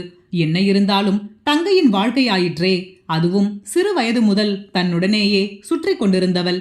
என்னதான் அவளுடன் நேரில் வாதிட்டு கொண்டும் சண்டையிட்டு கொண்டும் இருந்தாலும் அவளின் மீது ஆரியனுக்கு பிரியம் அதிகமே. யாழினி, ஆரி, உங்க அண்ணனுக்கு இன்ஃபார்ம் பண்ணலாமா? ஆரியன், இப்போ வேண்டாம் யாழினி, தேவையில்லாமல் எதுக்கு அண்ணனையும் அப்பாவையும் டென்ஷன் பண்ணணும். அவங்க வேற அப்ராட்ல இருக்காங்க. இதெல்லாம் உண்மையா ஃபேக்கான்னு ஃபர்ஸ்ட் கண்டுபிடிப்போம், அப்புறமா அவங்களுக்கு இன்ஃபார்ம் பண்ணலாம். அண்ணா கூட இன்னைக்கு நைட்டு ரீச் ஆயிடுவேன்னு தான் எனக்கு மெசேஜ் பண்ணியிருக்கார் என்றான் தன் செல்போனை பார்த்தபடி. யாழினி தாங்கள் கேள்விப்பட்ட செய்தி உண்மையாக இருக்கக்கூடாது, பொய்யாக இருக்க வேண்டும் என்று அவசரமாக வேண்டிக் கொண்டிருந்தாள். வெளியே பார்ப்பதற்கு நிசப்தமாகவும் அமைதியாகவும் இருந்தாலும் அவனின் மனதிற்குள் அவ்வளவு கோபம், ஆரணியை கொன்று போட்டுவிடும் அளவிற்கு ஆத்திரம். அதை கட்டுப்படுத்த முடியாமல் தன் கை விரல்களை மடக்கி தான் அமர்ந்திருக்கும் சீட்டின் கைப்பிடியில் குத்தியபடி அமர்ந்திருந்தான் அர்ஜுன் தேவ். அவனின் முகத்தை நிமிர்ந்து பார்க்கவே ஆரணிக்கு அச்சமாக இருந்தது. அவனின் மிக அருகில் என்று கூற முடியாத அளவிற்கு சற்று இடைவெளி விட்டுதான் அமர்ந்திருந்தாள் ஆரணி. அந்த கார் அர்ஜுன் தேவின் வீட்டை நோக்கி பயணப்பட்டு கொண்டிருந்தது. ஆனால் ஆரணிக்கு எங்கு செல்கிறோம் என்பது கூட தெரியாமல் அர்ஜுன் தேவுடன் சென்று கொண்டிருந்தாள். இவன் தன்னை எங்கு அழைத்து செல்கிறான், என்ன செய்ய போகிறான் என்ற பயமெல்லாம் ஆரணிக்கு கிடையாது. அவன் அருகில் இருந்தாலே ஏதோ ஒரு தைரியம், பாதுகாப்பான இடத்தில் இருப்பது போன்ற ஒரு உணர்வு எப்பொழுதுமே அவளுக்கு ஏற்படும். தன் தந்தையுடனும் தன் அண்ணன்களுடனும் இருக்கும் பொழுது எப்படி உணர்வாளோ அப்படிப்பட்ட உணர்வுதான் அவளுக்கு தோன்றியது. தான் மிகவும் பாதுகாப்பாக இருப்பது போல் உணர்ந்தாள். எவ்வளவு தடுத்தும் அவனின் முகத்தை பார்க்க துடிக்கும் தன் கண்களை அவளால் கட்டுப்படுத்த முடியவில்லை. எனவே மெதுவாக நிமிர்ந்து அவனின் முகத்தை பார்த்தாள். எவ்வளவு கோபம்! கண்கள் இரண்டும் சிவந்து, கண்கள் மட்டுமா சிவந்திருந்தது, முகத்தில் அவன் முகமே அப்படி சிவந்து போய் கிடந்தது. மூக்கு புடைத்து உதடுகள் கோபத்தில் துடித்து கொண்டிருந்தது. இவ்வளவு கோபத்திலும் அவனின் சிகை மட்டும் அவனுக்கு அடங்குவதாக இல்லை. அதன் பாட்டிற்கு நடனமாடி கொண்டுதான் இருந்தது. அவனின் ஒவ்வொரு அசைவுகளையும் உள்வாங்கிய ஆரணிக்கு அவனிடம் எதை பார்த்து இவள் காதலித்தாலோ அது மட்டும் இப்பொழுதெல்லாம் அவளின் பார்வைக்கு கிடைப்பதே இல்லை. ஒவ்வொரு முறையும் அவனிடம் அதை தேடி பார்த்து தோற்றுதான் போகிறாள். ஆம், அவனின் சிரிப்பு. அவனிடம் ஆரணிக்கு மிக மிக பிடித்தது அவனின் சிரிப்புதான். அவளும் இவனின் அலுவலகத்திற்கு வேலைக்கு சேர்ந்த நாள் முதல் பார்த்து கொண்டிருக்கிறாள். அதை மற்றும் இதுவரை அவளால் பார்க்கவே முடியவில்லை. ஏன், எதற்காக இவன் இப்படி இருக்கிறான்? நான் பார்த்த தேவ் இவன் இல்லையே. நான் பார்த்து ரசித்து காதலில் விழுந்த தேவிற்கும் இவனுக்கும் ஏகப்பட்ட வித்தியாசங்கள் எளிதில் கூறிவிடலாம். எதற்காக இவன் இப்படி மாறிப்போனான்? என் தேவ் எங்கே என்று எண்ணியவளிற்கு அந்நாளின் நினைவில் இன்றும் கண்கள் மின்னியது. இவ்வளவு பெரிய காரியத்தை சாதாரணமாக செய்துவிட்டு அதன் பின் விளைவுகளை கூட நினைத்து பாராமல் தன் குடும்பத்தாரின் நிலையையும் எண்ணாமல் அவளின் முழு எண்ணமும் அர்ஜுன் தேவை சுற்றியே வட்டமடித்துக் கொண்டிருந்தது. இப்பொழுதுதான் அவளின் மனக்கண் முன்பு திடீரென அபிமன்யுவின் பிம்பம் தோன்றி மறைந்தது. நம்ம அபி அண்ணாவும் இவன மாதிரி தானே ரொம்ப கோபப்படுவார். ஆரம்பத்தில் யாழினி கிட்ட எப்படியெல்லாம் நடந்துகிட்டார். ஆனா இப்போ அவர் யாழினிக்காக எவ்வளவு மாறியிருக்கார். எல்லாத்துக்குமே யாழினியோட அன்புதான் காரணம். அதே மாதிரி நானும் என்னுடைய பழைய தேவ இவனுக்குள்ள இருந்து கண்டிப்பா மீட்டெடுப்பேன் என்று மனதிற்குள் எண்ணியவாறு மனம் முழுக்க வழிந்தோடும் காதலுடனும் தன் எதிர்காலத்தை பற்றிய கனவுகளுடனும் அர்ஜுன் தேவுடன் பயணப்பட்டு கொண்டிருந்தாள் ஆரணி. ஆனால் அவனோ மனம் முழுவதும் தீராத கோபத்துடனும் ஆத்திரத்துடனும் பயணப்பட்டு கொண்டிருந்தான். இனி இவர்களின் வாழ்க்கையில் நிகழப்போவது என்ன? ஆரணி எண்ணுவதைப் போல் அர்ஜுன் தேவ் ஆரணிக்காக மாறுவானா? அல்லது அர்ஜுன் தேவின் கோபம் ஆரணியின் மனதில் இருக்கும் காதலை முற்றிலுமாக மாற்றுமா? அத்தியாயம் 6. ஆரணியின் உடல் வெளிப்படையாகவே வெடவெடக்க தொடங்கியது. உடல் முழுவதும் வேர்த்து கொட்ட, பயத்தில் இதயம் வேகமாக அடித்து கொள்ள தொடங்கியது. அவளின் எதிரே கட்டுக்கடங்காத கோபத்துடன் ருத்ரமூர்த்தியாக நின்றிருந்தான் அர்ஜுன் தேவ். சொல்லுடி, எதுக்காக இப்படியெல்லாம் டிராமா பண்ண என்ற அவனின் வாக்கியத்தை முடிப்பதற்குள்ளாகவே பயத்தில் அவளின் கால்கள் கிடுகிடுவென ஆடத் தொடங்கியது. சற்று நேரத்திற்கு முன்பு கார் நேராக அர்ஜுன் தேவின் வீட்டிற்குள் நுழைய இவனின் கார் ஹாரன் சத்தத்தை கேட்டதும் அவனின் தாயும் அக்காவும் அவசரமாக வெளியே ஓடி வந்தனர். கோபமாக காரில் இருந்து இறங்கியவன் கதவை அடித்து சாற்றிவிட்டு வீட்டிற்குள் நுழைந்தான். இவர்கள் இருவரும் அவனிடம் அவன் வந்தவுடன் என்னென்ன கேள்விகள் கேட்க வேண்டும் என்று யோசித்து வைத்திருந்தார்களோ அவனின் முகத்தை பார்த்ததுமே அனைத்தும் அப்படியே மறந்து போய்விட்டது. இவ்வளவு கோபமாக இருப்பவனிடம் சென்று வாயை கொடுத்தால் நாம் தானே வாங்கி கட்டி கொள்ள வேண்டும் என்று சற்று நேரம் அமைதி காத்தனர். அர்ஜுன் தேவ் வீட்டிற்குள் நுழைந்ததுமே அவ்வளவுதான் என்பது போல் அவர்களும் வீட்டை நோக்கி திரும்ப மீண்டும் கார் கதவு திறக்கப்படும் ஓசையில் திரும்பி காரை பார்த்தனர். கழுத்தில் மஞ்சள் கயிறுடன் திருமணத்திற்கான வேறு எந்த ஒரு அலங்காரமோ பட்டுப்புடவையோ நகைகளோ இன்றி வெறுமையாக சாதாரண சல்வாரில் இறங்கும் பெண்ணை பார்த்ததுமே இருவருக்கும் புரிந்துவிட்டது.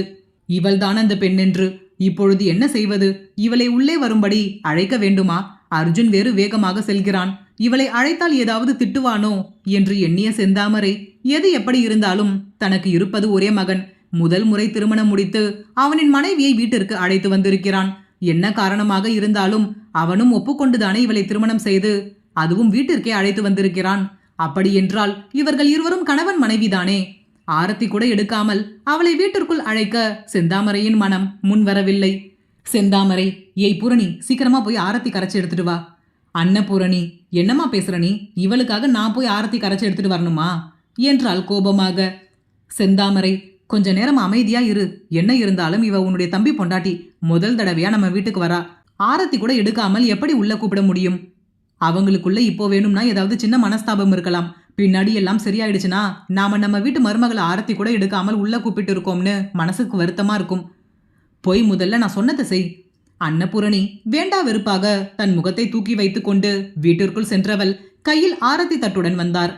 ஆரணிக்கு இவர்கள் இருவரையும் பார்க்கும் பொழுது எங்கே தன்னை யாராவது ஏதேனும் கூறுவார்களோ என்று எண்ணியவளுக்கு இவர்களின் நடவடிக்கை இவர்களும் தன் அன்னையை போல்தான் என்று தோன்றியது. அன்னபூரணி ஆரணியிடம் இங்க வந்து நில்லு என்றாள் வெடுக்கென்று. ஆரணி இன்முகமாகவே அவர் கூறிய இடத்திற்கு சென்று நிற்க அன்னபூரணி தன் கையில் இருக்கும் தட்டை சுற்றுவதற்காக மேலே தூக்கவும் யாருமே எதிர்பாராத வண்ணம் அந்த தட்டு சற்று தூரம் தள்ளி போய் கீழே விழுந்து கிடந்தது. சற்று நேரத்தில் என்ன நடந்தது என்று யாருக்குமே புரியவில்லை. அர்ஜுன் தேவ்தான் பக்கத்தில் கடும் கோபத்துடன் நின்றிருந்தான். அர்ஜுன் தேவ் கோபமாக, என்ன பண்றீங்க நீங்க ரெண்டு பேரும்? இவை என்ன நீங்க பார்த்து கல்யாணம் செஞ்சு இந்த வீட்டுக்கு கூப்பிட்டு வந்த மருமகளா? ஆரத்தி எடுத்து உள்ள கூப்பிடுறதுக்கு என்றான் காட்டமாக. அன்னபூரணி, நான் அப்போவே வேண்டாம்னு தான் சொன்னேன். அம்மா தான் மருமகள் அது இதுன்னு பேசுறாங்க. அர்ஜுன், முறைப்படி கல்யாணம் செஞ்சுக்கிட்டு வீட்டுக்கு வரவங்களுக்கு தான் எல்லாமே முறைப்படி நடக்கணும். இப்படி அடுத்தவங்க வாழ்க்கையை கெடுத்துட்டு உள்ள வரணும்னு நினைக்கிறவங்களுக்கு எந்த ஒரு அங்கீகாரமும் கொடுக்கணும்னு அவசியம் இல்லம்மா என்றான் தன் தாயிடம். என்னதான் அவனின் வார்த்தை தாயிடம் இருந்தாலும் பார்வை ஆரணியை விட்டு ஒரு நொடியும் நகரவில்லை. செந்தாமரை, அதுக்கு இல்ல அர்ஜுன், என்ன இருந்தாலும் நீ தாலி கட்டி கூப்பிட்டு வந்திருக்க. இனிமே இவதானே இந்த வீட்டு மருமக என்று அவரின் வாக்கியத்தை கூறி முடிப்பதற்கு முன்னதாக அம்மா என்று கத்தினான் அந்த வீடே அதிரும்படி. அதில் செந்தாமரையும் அன்னபூரணியும் கப்சிப் என்று அடங்கிவிட ஆரணிக்கு சர்வமும் ஆடிவிட்டது. என்ன இவன் இப்படி கோபப்படுகிறான்? தன் அண்ணனுக்கும் மேல் இருக்கிறானே. நம் மனதில் இருப்பதை இவனிடம் எடுத்து கூறினால் சரி என்று ஒப்புக்கொள்வான் என்று பார்த்தால் இப்படி கோபப்படுகிறானே என்று எண்ணியவளிற்கு அப்போதிலிருந்தே அவளின் உடல் ஆட்டம் காணத் தொடங்கிவிட்டது. அர்ஜுன், யார் மருமக? இவ இந்த வீட்டு மருமகளா? எத்தனை நாள் இவ இங்க தாக்கு பிடிக்கிறான்னு நானும் பாக்குறேன். எனக்கு இவளை யாருன்னே தெரியாது. உங்க பையனுடைய மானத்தை ஊர் மொத்தமும் தெரிகிற மாதிரி மொத்தமா வாங்கிட்டா. இவளுடைய குழந்தைக்கு நான் அப்பாவாம் என்றவன் கோபத்தில் தன் பற்களை கடித்தவாறு, யார் குழந்தைக்கு யாருடி அப்பா? உன் வயிற்றுல வளர குழந்தைக்கு நான் அப்பாவா? ஆரணிக்கு இப்பொழுது எப்படி என்ன பதில் கூறுவது என்றே தெரியவில்லை. அங்கே அனைவரின் முன்பும் அவன் கோபப்படும் பொழுது கூட அவளின் மனதில் எப்படியாவது இவனை மணக்க வேண்டும் என்ற எண்ணம் மட்டுமே இருந்தது. ஆனால் இப்பொழுது தனிமையில் அதே கோபத்தை இவன் காட்டும் பொழுது எப்படி எதிர்கொள்வது என்று தெரியாமல் ஆடிப்போய் நின்றிருந்தாள். அன்னபூரணி, என்ன அர்ஜுன் சொல்ற? அப்போ இந்த பொண்ணு சொன்னது எல்லாமே பொய்யா? அர்ஜுன், என்னக்கா நீயும் என்ன கேள்வி கேட்கிற? உன் தம்பி அப்படிப்பட்டவன்னு நினைக்கிறியா என்றான் அதே கோபத்தோடு. அன்னபூரணி, சேச்ச இல்லடா, உன்னை பத்தி எனக்கு தெரியாதா? ஆனா இந்த பொண்ணு ஏதோ DNA டெஸ்ட் அது இதுன்னு பேப்பர் எல்லாம் காட்டவும் நான் அப்போவே அம்மா கிட்ட சொன்னேன், என் தம்பி இப்படி ஒரு காரியத்தை செஞ்சிருக்க மாட்டான்னு என்றார் பெருமையாக பேசுவது போல். செந்தாமரை அந்த நியூஸை பார்த்ததும் இவள் எப்படியெல்லாம் பேசினாள், ஆனால் இப்பொழுது அர்ஜுனின் முன்பு எப்படியெல்லாம் பேசுகிறாள் என்று தன் மகளை வாயடைத்து போய் பார்த்து கொண்டிருந்தார்.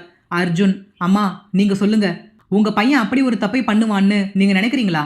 நீங்க அப்படிதான் என்ன வளர்த்தீங்களா என்றான் கர்ஜனையாக. செந்தாமரை இல்லை என்று தலையசைத்தவாறு நின்றிருந்தார். அதற்கு மேல் அவருக்கு என்ன கூறுவது என்று தெரியவில்லை. அப்படியென்றால் இந்த பெண் ஏன் பொய் உரைத்திருக்கிறாள்? இது ஒன்றும் சாதாரண விஷயமில்லையே. இதில் போனது அவளின் மானமும் தானே. இப்படி ஊரை கூட்டி தன் மானத்தை தானே வாங்கிக் கொள்ளும் அளவிற்கு இந்த பெண் ஏன் இப்படி ஒரு காரியத்தை செய்திருக்கிறாள் என்று புரியாமல் நின்றிருந்தார். அர்ஜுன் மீண்டும் ஆரணியிடம், உன்கிட்ட தான் கேட்டுக்கிட்டு இருக்கேன், சொல்லு, எதுக்காக இப்படி ஒரு பொய் சொன்ன? யாரு சொல்லி நீ இப்படி எல்லாம் செஞ்ச? செந்தாமரை, அர்ஜுன், எல்லாரும் பார்க்க போறாங்கப்பா. எதுவா இருந்தாலும் வீட்டுக்குள்ள போய் பேசிக்கலாம். ஏற்கனவே அர்ஜுனின் மேல் வீண் பழி சுமத்தப்பட்டு இருக்கிறது. இதில் இவன் அவளிடம் கோபமாக பேசுவதை வேறு யாராவது பார்த்துவிட்டு அதற்கும் ஏதாவது பிரச்சனை செய்துவிடப் போகிறார்கள் என்று எண்ணிய செந்தாமரை அவர்களை வீட்டிற்குள் அழைத்து வந்தார். அந்த சுவற்றின் ஓரத்தில் பல்லியை போல் ஒட்டி கொண்டு நின்றிருந்தாள் ஆரணி. யாருக்குமே ஒன்றும் புரியவில்லை. இவள் ஏன் இப்படி ஒரு வீண் பழியை சுமத்தினாள் என்று தெரியாமல் அர்ஜுன் அவளை விடுவதாக இல்லை.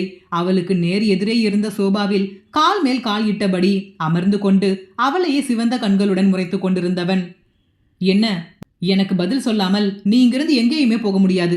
நீ ஏன் இப்படி பண்ணனு எனக்கு இப்பவே தெரிஞ்சாகணும்.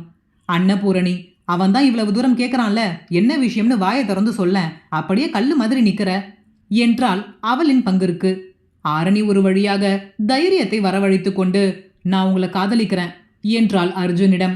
அதை கேட்ட அர்ஜுன் மட்டுமல்லாமல் அவனின் தாய், அக்கா என அனைவருமே அதிர்ந்துதான் போயினர். அர்ஜுன், வாட், நீ என்ன லவ் பண்றியா? அதுக்காகவா நீ இவ்வளவு பெரிய டிராமா பண்ண? ஆரணி ஆமாம் என்பது போல் தலையசைக்க, அர்ஜுன், என்னை பார்த்தா உனக்கு என்ன பைத்தியக்காரன் மாதிரி தெரியுதா?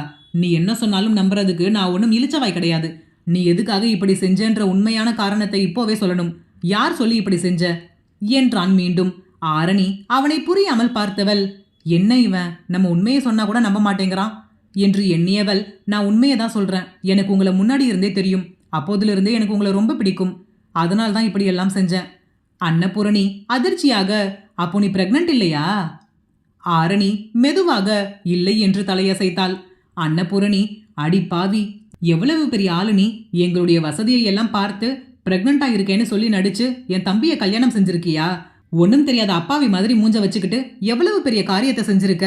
உன்னை நம்பிக்கிட்டு எல்லாரும் என் தம்பியை எப்படியெல்லாம் டிவியில பேசினாங்க. மேலும் ஆரணியின் மேல் கோபம் கூட எழுந்தது. அர்ஜுன் மட்டும் இவளின் வார்த்தைகளை சுத்தமாக நம்பவே இல்லை. இதுவரை பல பேர் இவனை காதலிப்பதாக இவனிடமே நேரடியாக கூறியிருக்கிறார்கள். அதையெல்லாம் தன் ஒற்றை பார்வையாலேயே நிராகரித்து விட்டு அங்கிருந்து நகர்ந்து விடுவான். அர்ஜுன் தேவ் சாதாரண காதலுக்காக தன் மானத்தையே இப்படி அனைவரின் முன்பும் ஒருத்தி இழக்க கூட தயாராக இருப்பாளா என்று அவளை நம்பாத பார்வை பார்த்தான். செந்தாமரை கோபமாக, என்னம்மா நீ இப்படி சொல்லுற? என் பையனை காதலிக்கிறனா அது அவன்கிட்டயோ இல்ல எங்ககிட்டயோ சொல்லி இருக்கலாமே. இதுக்காகவா டிவியில் போய் என் பையன் உன்னுடைய வாழ்க்கையை நாசம் பண்ணிட்டான், நீ பிரெக்னண்டா இருக்கன்னு நியூஸ் கொடுத்த?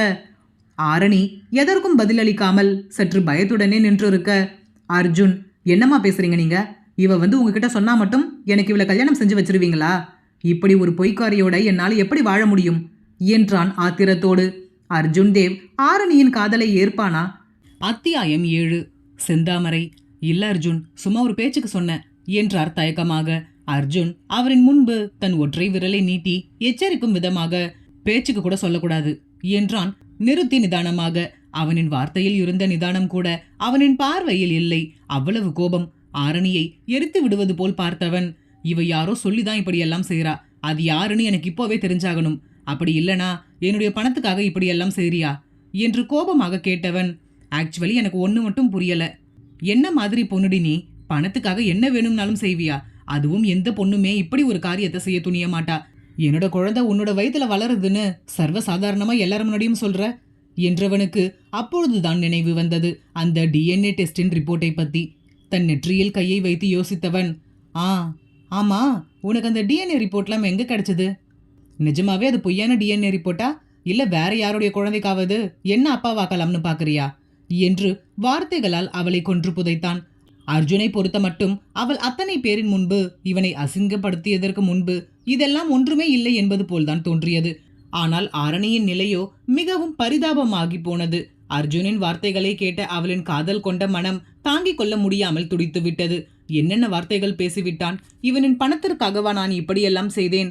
அது கூட பரவாயில்லை, வேறு யாரின் குழந்தைக்கோ இவனை அப்பாவாக ஆக்க பார்க்கிறோம் என்று எண்ணியவளுக்கு விரக்தியான புன்னகை ஒன்று அவளின் இதழில் குடிக்கொண்டது. அர்ஜுன், சொல்லுடி, அந்த DNA ரிப்போர்ட் யாரோடது? ஆரணி வார்த்தைகளை ஒவ்வொன்றாக எடுத்து கோர்த்தபடி, அது என் ஃப்ரெண்டு டாக்டரா இருக்கா, அவகிட்ட இருந்து வாங்கின என்றால் திக்கி திணறியபடி. அதை கேட்ட அர்ஜுனின் கண்கள் மேலும் விரிய அவளை மெச்சுதலான பார்வை பார்த்தபடி, சூப்பர் என்று தன் இரு கைகளையும் தட்டியபடி, பாத்தீங்களாமா, இவ பிரெக்னண்டே இல்ல, ஆனா இவ பிரெக்னண்டா இருக்கா. இவ வயித்துல வளர்ற குழந்தைக்கு நான் தான் அப்பான்னு பொய்யான ரிப்போர்ட்டை கொண்டு வந்து எல்லாரும் முன்னாடியும் காட்டி என் மானத்தை வாங்கி இருக்கா. என்று தன் தாயிடம் கூறியவன் ஆரணியை நோக்கி கோபமாக ஒரு எட்டு எடுத்து வைத்தபடி எச்சரிப்பது போல் தன் ஒற்றை விரலை நீட்டி ஆட்டியவன், ஏய், நீ என்ன காரியம் செஞ்சிருக்கன்னு தெரியுதா? நான் தேவ், அர்ஜுன் தேவ். என் பெயர்ல இப்படி ஒரு தீராத பழிய போட்டுட்ட இல்ல. மத்தவங்க முன்னாடி நான் தலை குனிஞ்சு நிக்கிற மாதிரி ஆக்கிட்டல்ல. உனக்கு எவ்வளவு தைரியம் இருந்திருந்தா நீ இப்படி ஒரு காரியத்தை செஞ்சிருப்ப. யாரடி நீ? எதுக்காக இதெல்லாம் செஞ்ச என்றான் பற்களை கடித்து கொண்டு உருமலாக. அவனின் குரலே ஆரணியின் ஈரக்குலை வரை நடுங்க போதுமானதாக இருந்தது. பல வருடங்களுக்கு முன்பு. என்கிட்ட இந்த மாதிரி பொம்மையெல்லாம் இல்லடா, உன்னோட கார் ரொம்ப அழகா இருக்கு என்றான் 10 வயது மதிக்கத்தக்க அர்ஜுன் தேவ் சிரித்த முகமாக. அப்படியா, இந்தா இத வச்சுக்கோ. என்கிட்ட இந்த மாதிரி நிறைய கார் இருக்கு, இதை நீயே வச்சுக்கோ என்று தன் 6 உயிர் நண்பனுக்காக அந்த 10 வயது அபிமன்யு தன் தந்தை தனக்காக ஆசையாக வெளியூரிலிருந்து வாங்கி வந்து கொடுத்திருந்த காரை பரிசளித்தான். ஆம், அர்ஜுனும் அபிமன்யுவும் உயிர் நண்பர்கள். அபிமன்யு சிறு வயது முதலே யாரிடமும் நெருக்கமாக பழகுபவன் கிடையாது.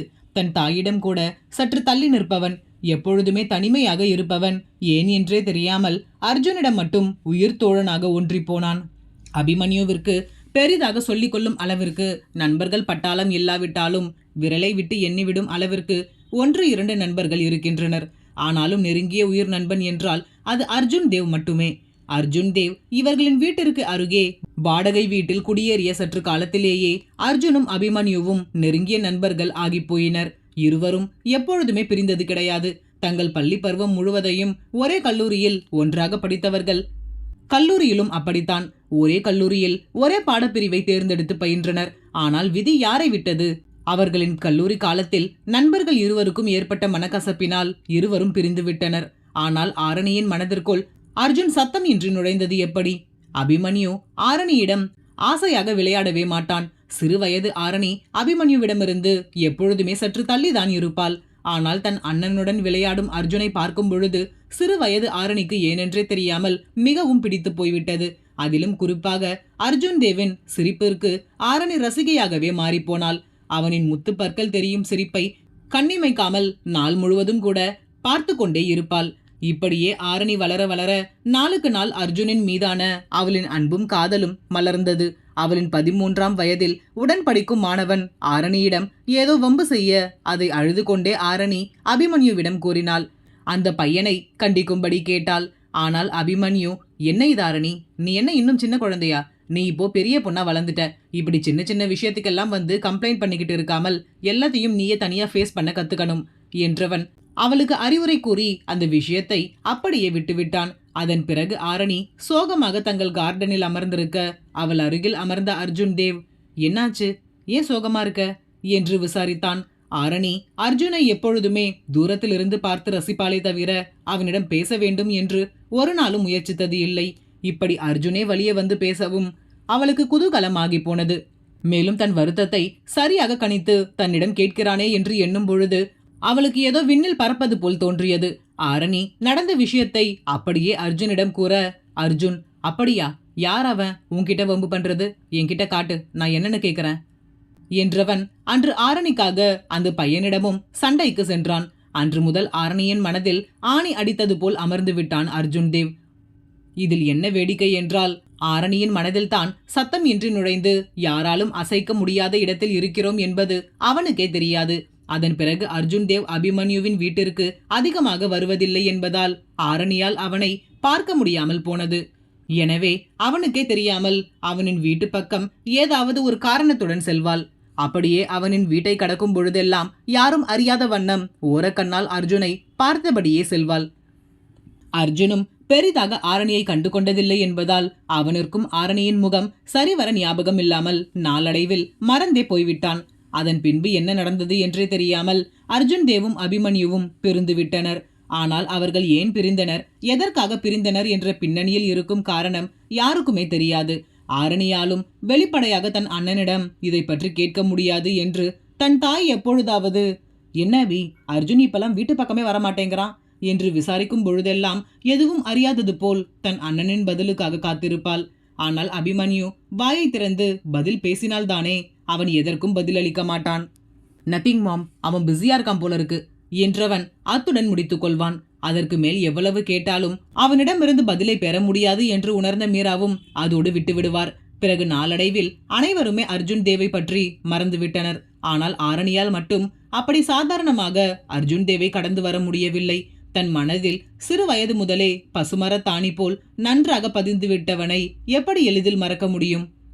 ஆரணிக்கு இருக்கும் ஒரே ஆறுதல் என்றால் அது சிறு வயதில் அபிமன்யு, ஆரியன், ஆரணி, அர்ஜுன் தேவ் இவர்கள் நால்வரும் சேர்ந்து எடுத்துக்கொண்ட புகைப்படம்தான். அர்ஜுனின் நினைவு வந்து இவளை வாட்டி வதைக்கும் பொழுதெல்லாம் யாரும் அறியாத வண்ணம் தன் கபோர்டில் ஒளித்து வைத்திருக்கும் அந்த பழைய புகைப்படத்தை தான் எடுத்து பார்த்து கொண்டிருப்பாள். ஃபுல் பேண்ட்டும் முழு கை ஷர்ட்டும் போட்டபடி அலையலையாய் ஆடும் சிகையுடன் அர்ஜுன் தேவ் அபிமன்யுவின் தோளில் தன் கையை போட்டபடி அதே வசீகர புன்னகையோடு நின்றிருப்பான். அர்ஜுனின் அருகில் அபிமன்யு, அவனின் அருகில் ஆரியன், ஆரியனின் அருகில் ஆரணி என நால்வரும் வரிசை கட்டி நின்றிருக்க அதில் கடைசியாக நின்றிருக்கும் ஆரணியின் கண்கள் மட்டும் அர்ஜுன் தேவை பார்த்தபடி இருக்கும். அந்த புகைப்படத்தை சிறுவயதில் இருந்தே யார் கண்ணிலும் படாதபடி மறைத்து வைத்திருக்கிறாள். அவள் ஏன் இதை மறைத்து வைத்திருக்கிறாள் என்று அவளுக்கே தெரியாது. ஏனெனில் இதை வெளிப்படையாக வைத்திருந்தால் கூட யாரும் ஏன் இதை நீ வைத்திருக்கிறாய் என்று கேட்கப் போவதில்லை. ஏனென்றால் அனைவரும் சேர்ந்துதானே அந்த புகைப்படத்தில் இருக்கின்றனர். இருப்பினும் அப்படி அனைவரின் முன்பும் வைத்திருக்க அவளுக்கு தோன்றவில்லை. தன் மனதில் இருப்பதை எப்படி யாருக்கும் தெரியாமல் ரகசியமாக வைத்திருக்கிறாளோ அப்படித்தான் இந்த புகைப்படத்தையும் யாரின் கண்ணிலும் படாமல் பத்திரப்படுத்தி வைத்திருக்கிறாள். அவளின் மனதிற்குள் எந்த வருத்தமோ கவலையோ இருந்தாலும் அறைக்குள் ஓடி வந்து இவனின் புகைப்படத்தை தான் எடுத்து பார்ப்பாள்.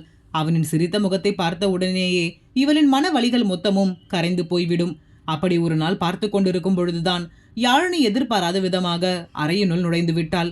உடனே ஆரணி செய்வதறியாது எப்படியோ அந்த புகைப்படத்தை ஒளித்து வைத்து விட்டாள்.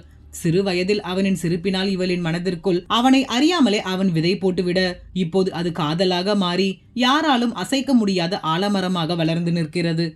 தன் வீட்டில் இருப்பவர்கள் யாராவது ஆரணியின் திருமணத்தை பற்றி பேசினாலே மனக்கண் முன்பு அர்ஜுன் தான் வந்து மறைவான்.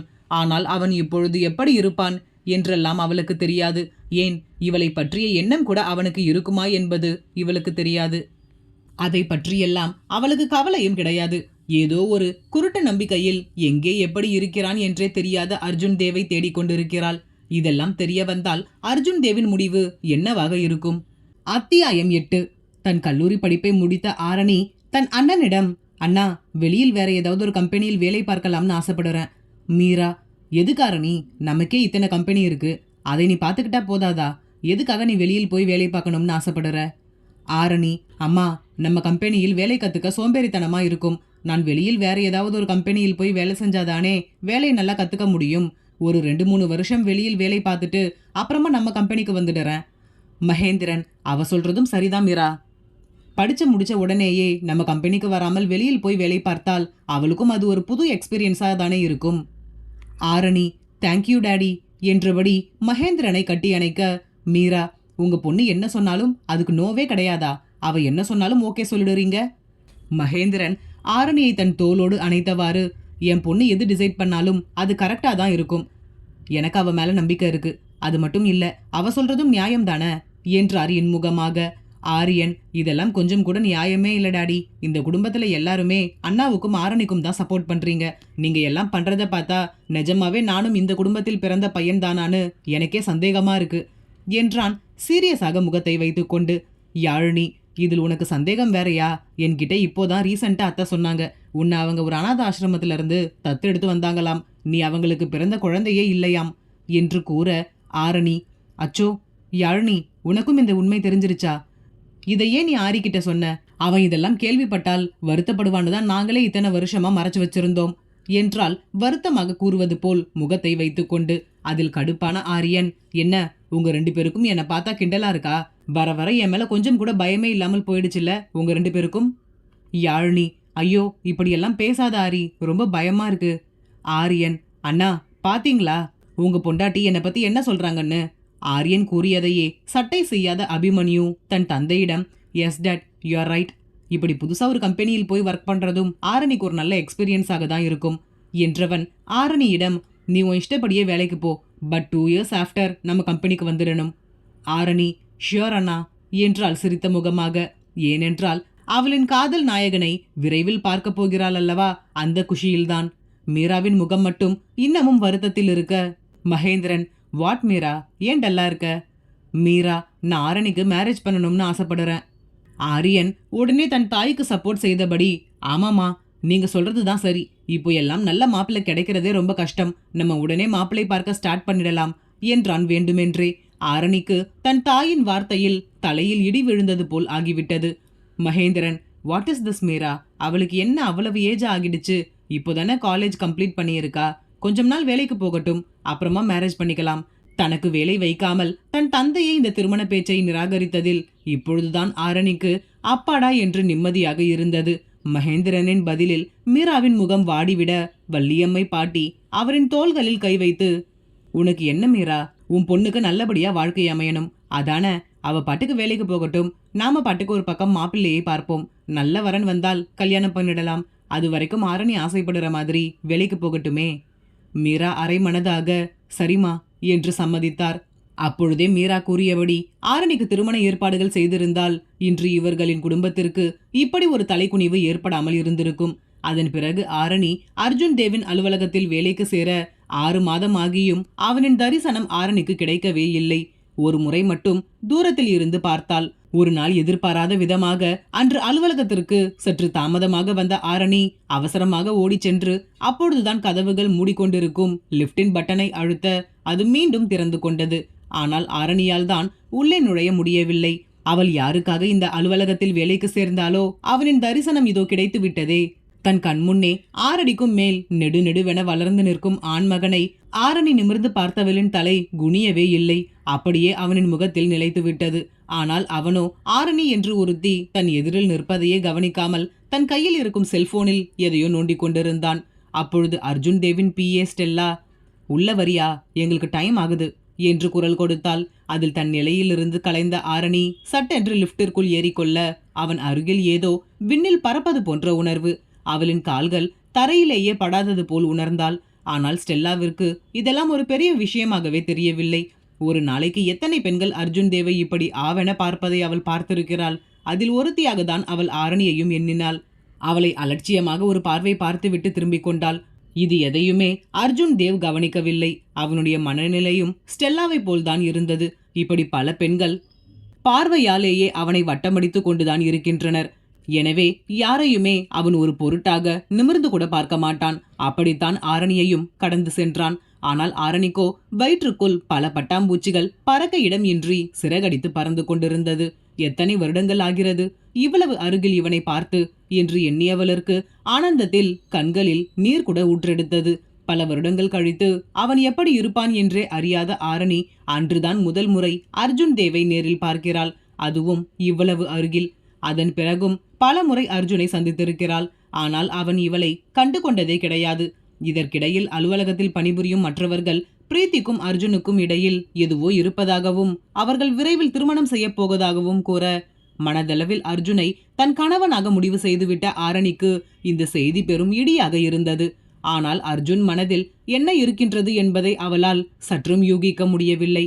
பிரீத்தி மனதில் அர்ஜுன் தான் இருக்கிறான் என்பதற்கான அறிகுறிகள் அவளின் நடவடிக்கைகளில் தென்பட்டன. ஆனால் அர்ஜுனிடமிருந்து எதையுமே கண்டறிய முடியவில்லை. அதிலும் அன்று நடந்த பிரஸ் மீட்டிங்கில் அர்ஜுன் பிரீத்தியை தன் வருங்கால மனைவியாக அறிவிக்கப் போகிறான் என்ற புரளியும் பரவிக்கொண்டிருந்தது. ஆரணிக்கு வயிற்றில் புலியை கரைக்க தொடங்கிவிட்டது. எங்கே இப்படியே போனால் அர்ஜுன் தனக்கு கிடைக்காமல் போய்விடுவானோ என்ற பயத்தினால்தான் இன்று அப்படி ஒரு நாடகத்தை அரங்கேற்றி விட்டாள். தான் செய்வது மிகப்பெரிய தவறு என்று தெரிந்தாலும் அவளுக்கு வேறு வழியில்லை. இவனிடம் தன் காதலை கூறி ஒருவேளை அவன் ஒப்புக்கொள்ளாவிட்டால் அதை தன்னால் ஏற்றுக்கொள்ளவே முடியாது என்று சிந்தித்தவள் வேறு வழியின்றி இப்படி செய்ய துணிந்தாள்.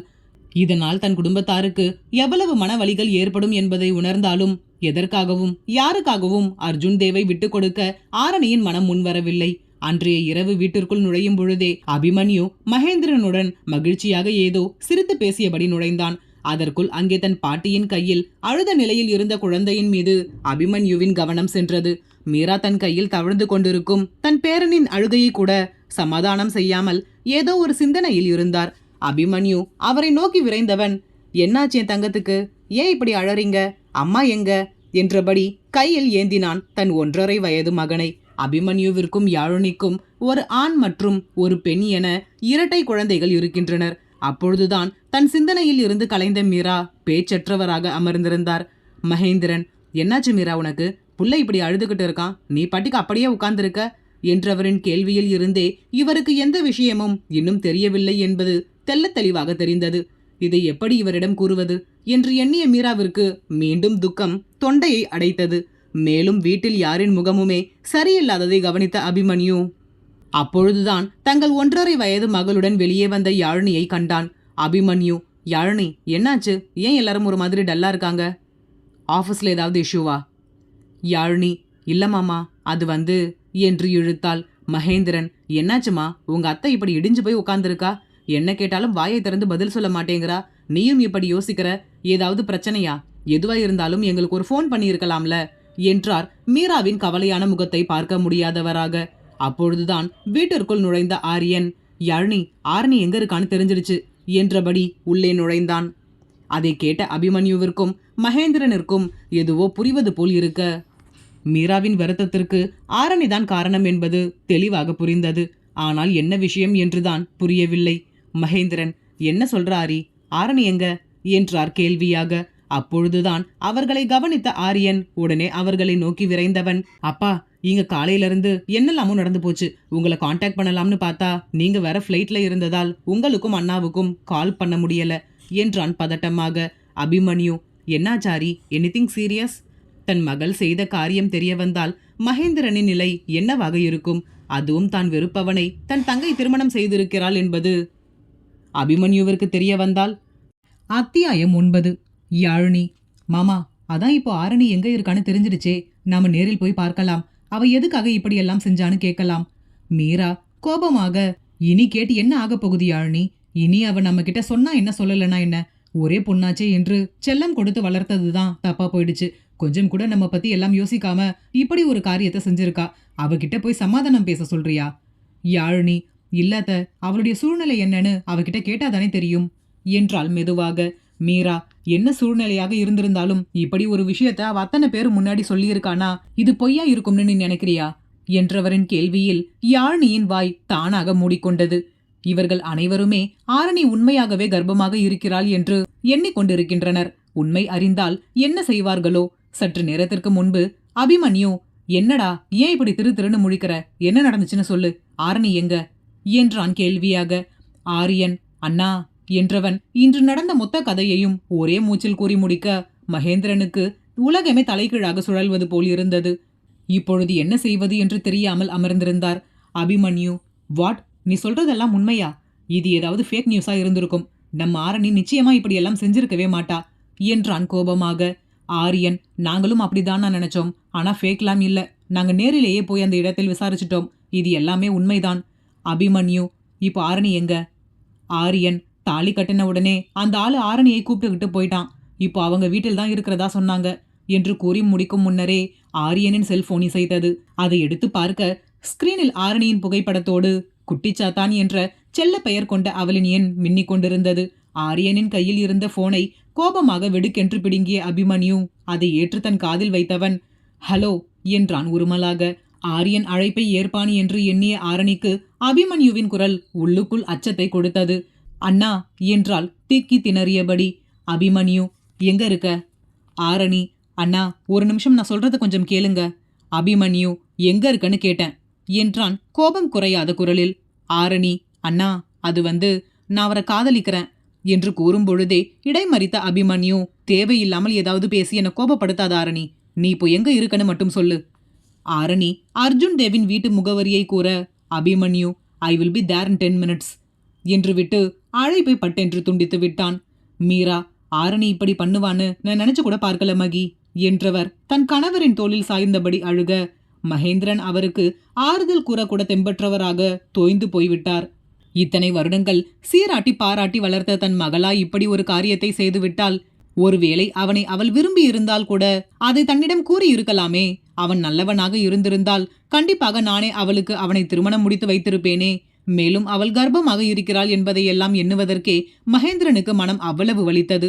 வள்ளியம்மை பாட்டி, கண்டிப்பா நம்ம ஆரணி இப்படி ஒரு தப்ப செஞ்சிருக்க மாட்டா மீரா, நீ அழாத. யாழ்னி சொல்ற மாதிரி வேற ஏதாவது தான் நடந்திருக்கும். நம்ம பொண்ணை நாம ஒன்னும் ஒழுக்கம் இல்லாமல் வளர்க்கலையே.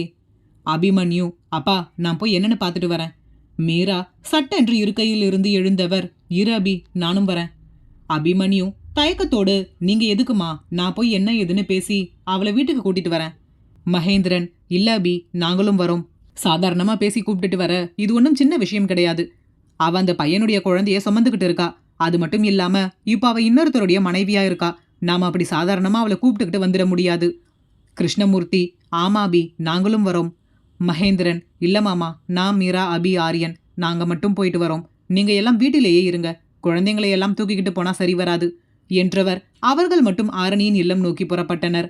அர்ஜுன் தேவின் வீட்டிலோ இப்பொழுதுதான் புயல் அடித்து ஓய்ந்தது போல் அவ்வளவு அமைதி. வீடே நிலை குலைந்து போய் இருந்தது. வீட்டில் அழகிற்காக பார்த்து பார்த்து வைக்கப்பட்டிருந்த அலங்கார பொருட்கள் எல்லாம் அங்கொன்றும் இங்கொன்றுமாய் சிதறியும் கீழே விழுந்து நொறுங்கியும் கிடந்தன. ஆரணி தன் மொத்த சத்தும் வற்றியவளாக வாடி போய் அமர்ந்திருந்தாள்.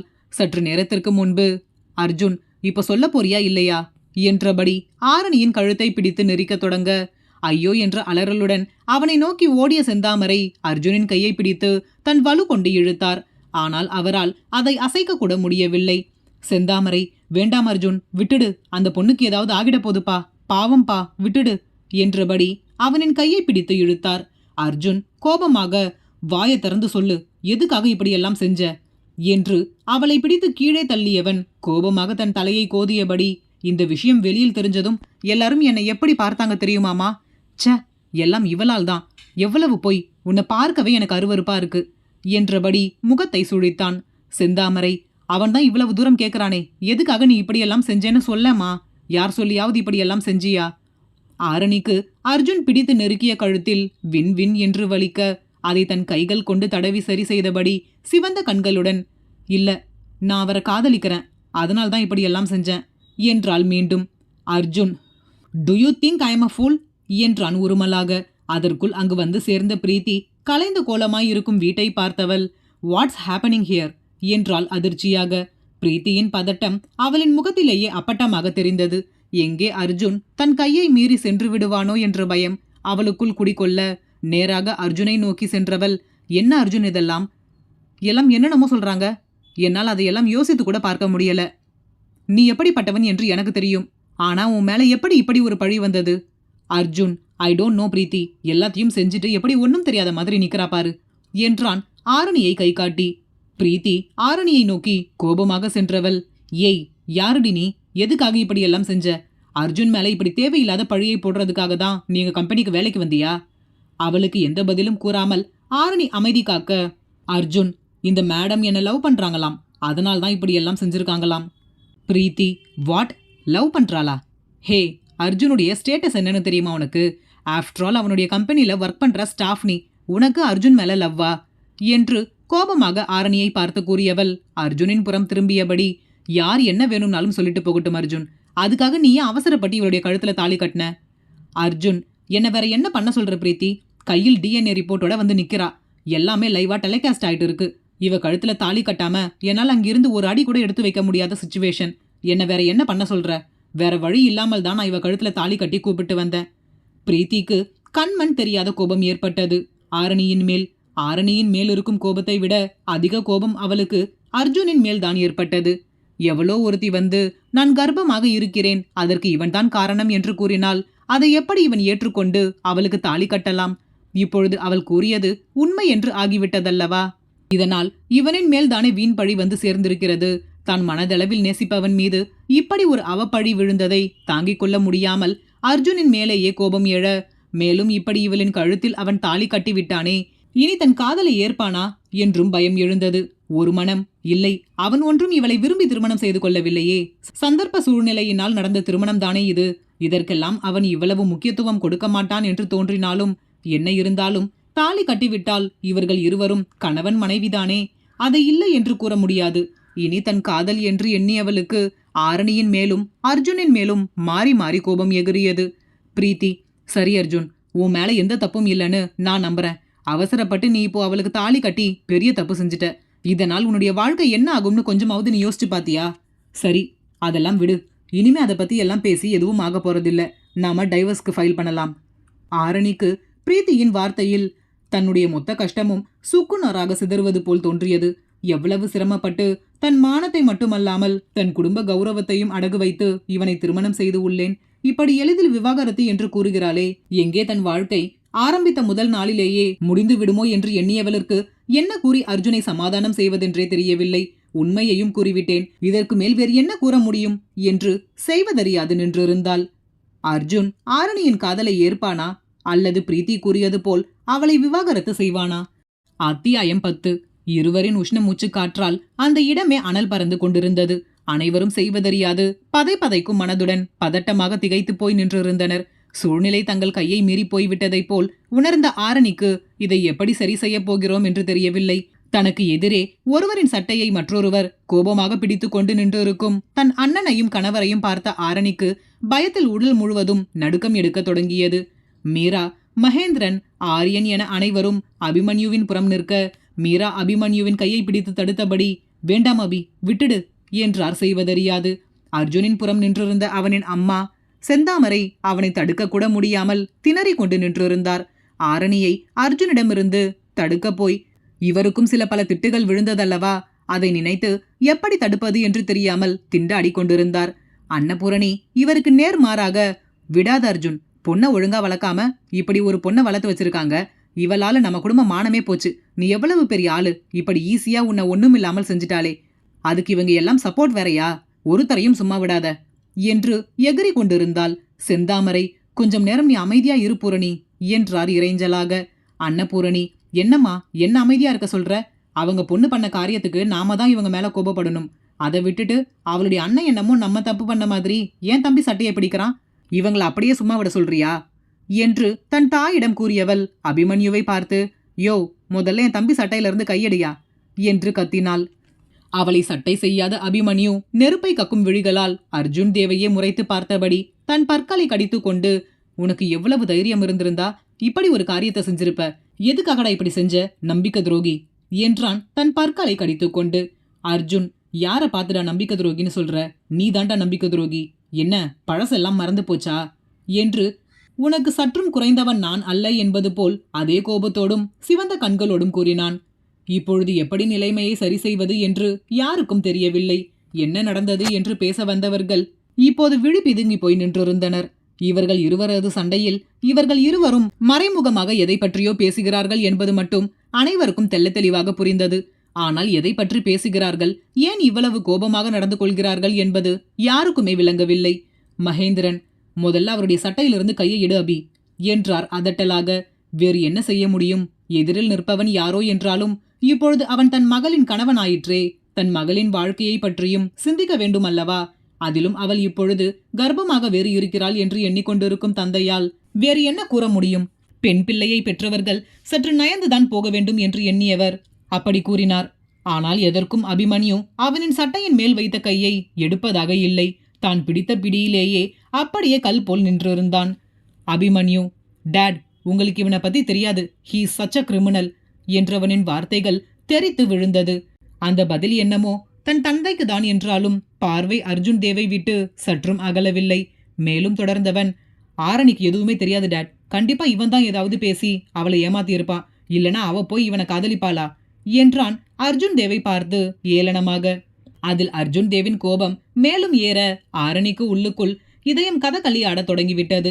தான் செய்த தவறுக்கு இப்படி அர்ஜுனின் மேல் தேவையில்லாமல் தன் அண்ணன் பழி போடுவதை தாங்கிக் கொள்ள முடியாத ஆரணி அவர்கள் இருவருக்கும் குறுக்கே வந்து நின்றபடி, அண்ணா ப்ளீஸ், போதும், இதுக்கும் இவருக்கும் எந்த சம்பந்தமும் இல்ல என்று அர்ஜுனை கை காட்டினாள். நான் தான் இவரை ஒன் சைடா லவ் பண்றேன், இவருக்கு நான் இவரை காதலிப்பது கூட தெரியாது, அவர் மேல எந்த தப்பும் இல்லைன்னா. தன் தங்கையே முன் வந்து இப்படி கூறவும் அபிமன்யுவிற்கு பெரும் அதிர்ச்சியாக இருந்தது. இதுவரை இவர்கள் இருவருமே ஒருவரை ஒருவர் விரும்பிதான் இப்படி ஒரு சம்பவம் நடந்திருக்கிறது என்று எண்ணியவனுக்கு ஆரணியே தன் வாயால் அர்ஜுனுக்கும் இதற்கும் எந்த சம்பந்தமும் இல்லை என்று கூறியதை சற்றும் நம்ப முடியவில்லை. மேலும் அர்ஜுனிற்கு தெரியாமலேயே எப்படி அவனால் இவள் கர்ப்பமாக முடியும் என்னும் சந்தேகமும் எழுந்தது. அதில் அர்ஜுனின் சட்டையை பற்றி இருந்த அபிமன்யுவின் கை சற்று தளர கிடைத்த சந்தர்ப்பத்தை பயன்படுத்தி கொண்ட அர்ஜுன் வேகமாக அபிமன்யுவின் கையை தட்டிவிட்டவன், உனக்கு எவ்வளவு தைரியம் இருந்தா என் வீட்டுக்கு வந்து என் ஷர்ட் காலரையே பிடிச்சு என்னையே கேள்வி கேட்ப என்றான் கர்ஜனையாக. அபிமன்யு, என் தங்கச்சியுடைய வாழ்க்கையை நாசமாக்கினவன இவ்வளவு கூட கேள்வி கேட்கலனா நான் எல்லாம் என்னடா ஒரு அண்ணன்? ஷர்ட் காலரோட விட்டேனேன்னு சந்தோஷப்பட்டுக்கோ. என் தங்கச்சியோட கழுத்துல மட்டும் நீ கட்டியிருக்க தாலி இல்லனா உன்னை மொத்தமா உருத்தெறியாமல் அழிச்சிருப்பேன். என்றவன் ஆரணியிடம், என்ன சொல்ற ஆரணி? சும்மா இவனை காப்பாத்துறதுக்காக நீ பொய் சொல்லாத. இல்ல இவன் ஏதாவது சொல்லி மிரட்டி உன்னை இப்படி சொல்ல சொன்னானா என்றான் அர்ஜுனை பார்த்து முறைத்து கொண்டே. சற்று நேரத்திற்கு முன்பு பிரீத்தியின் வார்த்தையில் ஆரணி திகைத்து போய் நின்றிருக்க அன்னபூரணி, ஆமா அர்ஜுன், பிரீத்தி சொல்ற மாதிரி நீ இவளை டைவர்ஸ் பண்ணிடு. இவ ஆளே சரியில்லாதவ மாதிரி தெரிகிறா. இதுக்கெல்லாம் ஒரு வகையில் நீயும் தான் காரணம் என்றால் அர்ஜுனை குற்றம் சாட்டுவது போல். பிரீத்தி, என்ன சொல்றீங்க நீங்க? நடந்ததுக்கும் அர்ஜுனுக்கும் எந்த சம்பந்தமும் இல்ல. அன்னபூரணி, அதுக்கில்ல பிரீத்தி, நான் இவன்கிட்ட முன்னாடியே பல தடவை சொல்லியிருக்கேன், என்னுடைய நாத்தனார கல்யாணம் செஞ்சு கொடான்னு. நீயும் நானும் ஒரே குடும்பமா ஒத்துமையா வாழலாம்னு. ஆனா இவன் தான் என் பேச்ச கேட்கவே இல்ல. பிசினஸ்னு இப்படியே சுத்திக்கிட்டு இருந்தான். இப்ப பாரு, எவ்வளோ ஒருத்தி வந்து இவன் வாழ்க்கையவே அழிச்சிட்டு நிக்கிறா. நான் சொன்ன அப்பவே என்னுடைய நாத்தனார கல்யாணம் செஞ்சிருந்தா இப்படி ஒரு நிலைமை இவனுக்கு ஏற்பட்டு இருக்குமா? எங்க குடும்பத்துக்கும் இப்படி ஒரு தலைக்குனிவு ஏற்படாமல் இருந்திருக்கும் என்றார் குற்றம் சாட்டுவது போல். பிரீத்திக்கு இவரின் வார்த்தைகளை கேட்டு எரிச்சலாக இருந்தது. ஏற்கனவே ஆரணியை எப்படி வெளியே அனுப்புவது என்று தெரியாமல் குழம்பி நின்றிருக்கும் பிரீத்திக்கு இப்பொழுது புதிதாக இன்னொருத்தி வேறு வந்திருக்கிறாளா என்று எரிச்சல் எழ அதை அப்படியே தன் முகத்தில் காட்டினாள். பிரீத்தி, நீங்க என்ன நினைச்சுக்கிட்டு இருக்கீங்க? நம்ம அர்ஜுனுடைய திறமைக்கும் அழகுக்கும் ஸ்டேட்டஸ்க்கும் அவனுக்கு பொருத்தமான பொண்ணை தான் அவன் கல்யாணம் பண்ணிக்கணும். அதை விட்டுட்டு உங்களுடைய நாத்தனாரை கட்ட சொல்றீங்க. அன்னபூரணி, ஏன் என்னுடைய நாத்தனாருக்கு என்ன குறைச்சல்? அவளும் அழகாதான் இருப்பா என்று இருவரும் மாற்றி மாற்றி பேசிக்கொண்டே போக Arjun, will you please shut up என்று அந்த வீடே அதிரும்படி கத்தினான். இங்க இப்போ என்ன பிரச்சனை நடந்துகிட்டு இருக்கு? நீங்க 2 பேரும் என்ன பேசிக்கிட்டு இருக்கீங்க என்றவன் பிரீத்தியை பார்த்து, நீ ஃபர்ஸ்ட் இங்க இருந்து கிளம்பு. பிரீத்தி, நான் உனக்காக தான் அர்ஜுன் சொல்றேன் என்றவளை ஒற்றை கையை நீட்டி தடுத்தவன், என் லைஃபை பார்த்துக்க எனக்கு தெரியும், யாருடைய அட்வைஸும் எனக்கு தேவையில்லை என்றான் முகத்தில் அடித்தது போல். அதில் பிரீத்திக்கு பெரும் அவமானமாகி போனது. இதுவரை தான் எது கூறினாலும் அது சரியாக தான் இருக்கும் என்று சிந்திப்பவன் முதல் முறை தன்னை அனைவரின் முன்பும் அவமானப்படுத்துவது போல் பேசியதில் கோபமடைந்தவள் வெளியே செல்ல முனைகையில் வீட்டிற்குள் நுழைந்தனர் அபிமன்யுவின் குடும்பத்தார். வந்திருந்த புதியவர்களை யார் என்று தெரியாமல் மற்றவர்கள் அனைவரும் பார்க்க ஆரணி தன் அன்னையை கண்டதும் ஓடிச் சென்று அவரை கட்டிக்கொண்டாள். அவள் இருக்கும் தற்பொழுதைய மனநிலைக்கு தன் தாயின் அரவணைப்பு மிகவும் தேவைப்பட்டதாக இருந்தது. ஆனால் மீராவின் மனநிலை இப்பொழுது ஆரணிக்கு அரவணைப்பு தருவதாக இல்லை. அதற்கு பதில் அவளை தன்னிடமிருந்து பிரித்தவர் அவளின் கன்னத்தில் ஓங்கி ஒரு அறை விட்டிருந்தார். தன் தாயின் அடியில் கன்னம் எரிய தொடங்க கலங்கிய கண்களுடன் மீராவின் முகத்தை பார்த்தாள். ஆரணி அம்மா என்றால் வார்த்தைகள் அற்றவளாக. மீரா, சீ, வாய மூடு, இனிமே என் அம்மானு கூப்பிடாத. இப்படி ஒரு அசிங்கமான காரியத்தை செஞ்சுட்டு என் அம்மானு கூப்பிட உனக்கு வாய் கூசல? நான் உன்னை அப்படியா வளர்த்தேன்? இப்படி ஒரு தப்பு பண்ண உனக்கு எப்படி நீ மனசு வந்துச்சு? இப்படி எல்லார் முன்னாடியும் எங்களை தலை குனிய வச்சுட்ட இல்ல என்று கோபமாக தொடங்கியவரின் வார்த்தைகள் ஆதங்கமாக முடிந்தது. அபிமன்யுவிற்கும் அர்ஜுனுக்கும் இடையே இருக்கும் மோதலின் காரணம் என்ன என்று மற்றவர்களுக்கு தெரிய வருமா?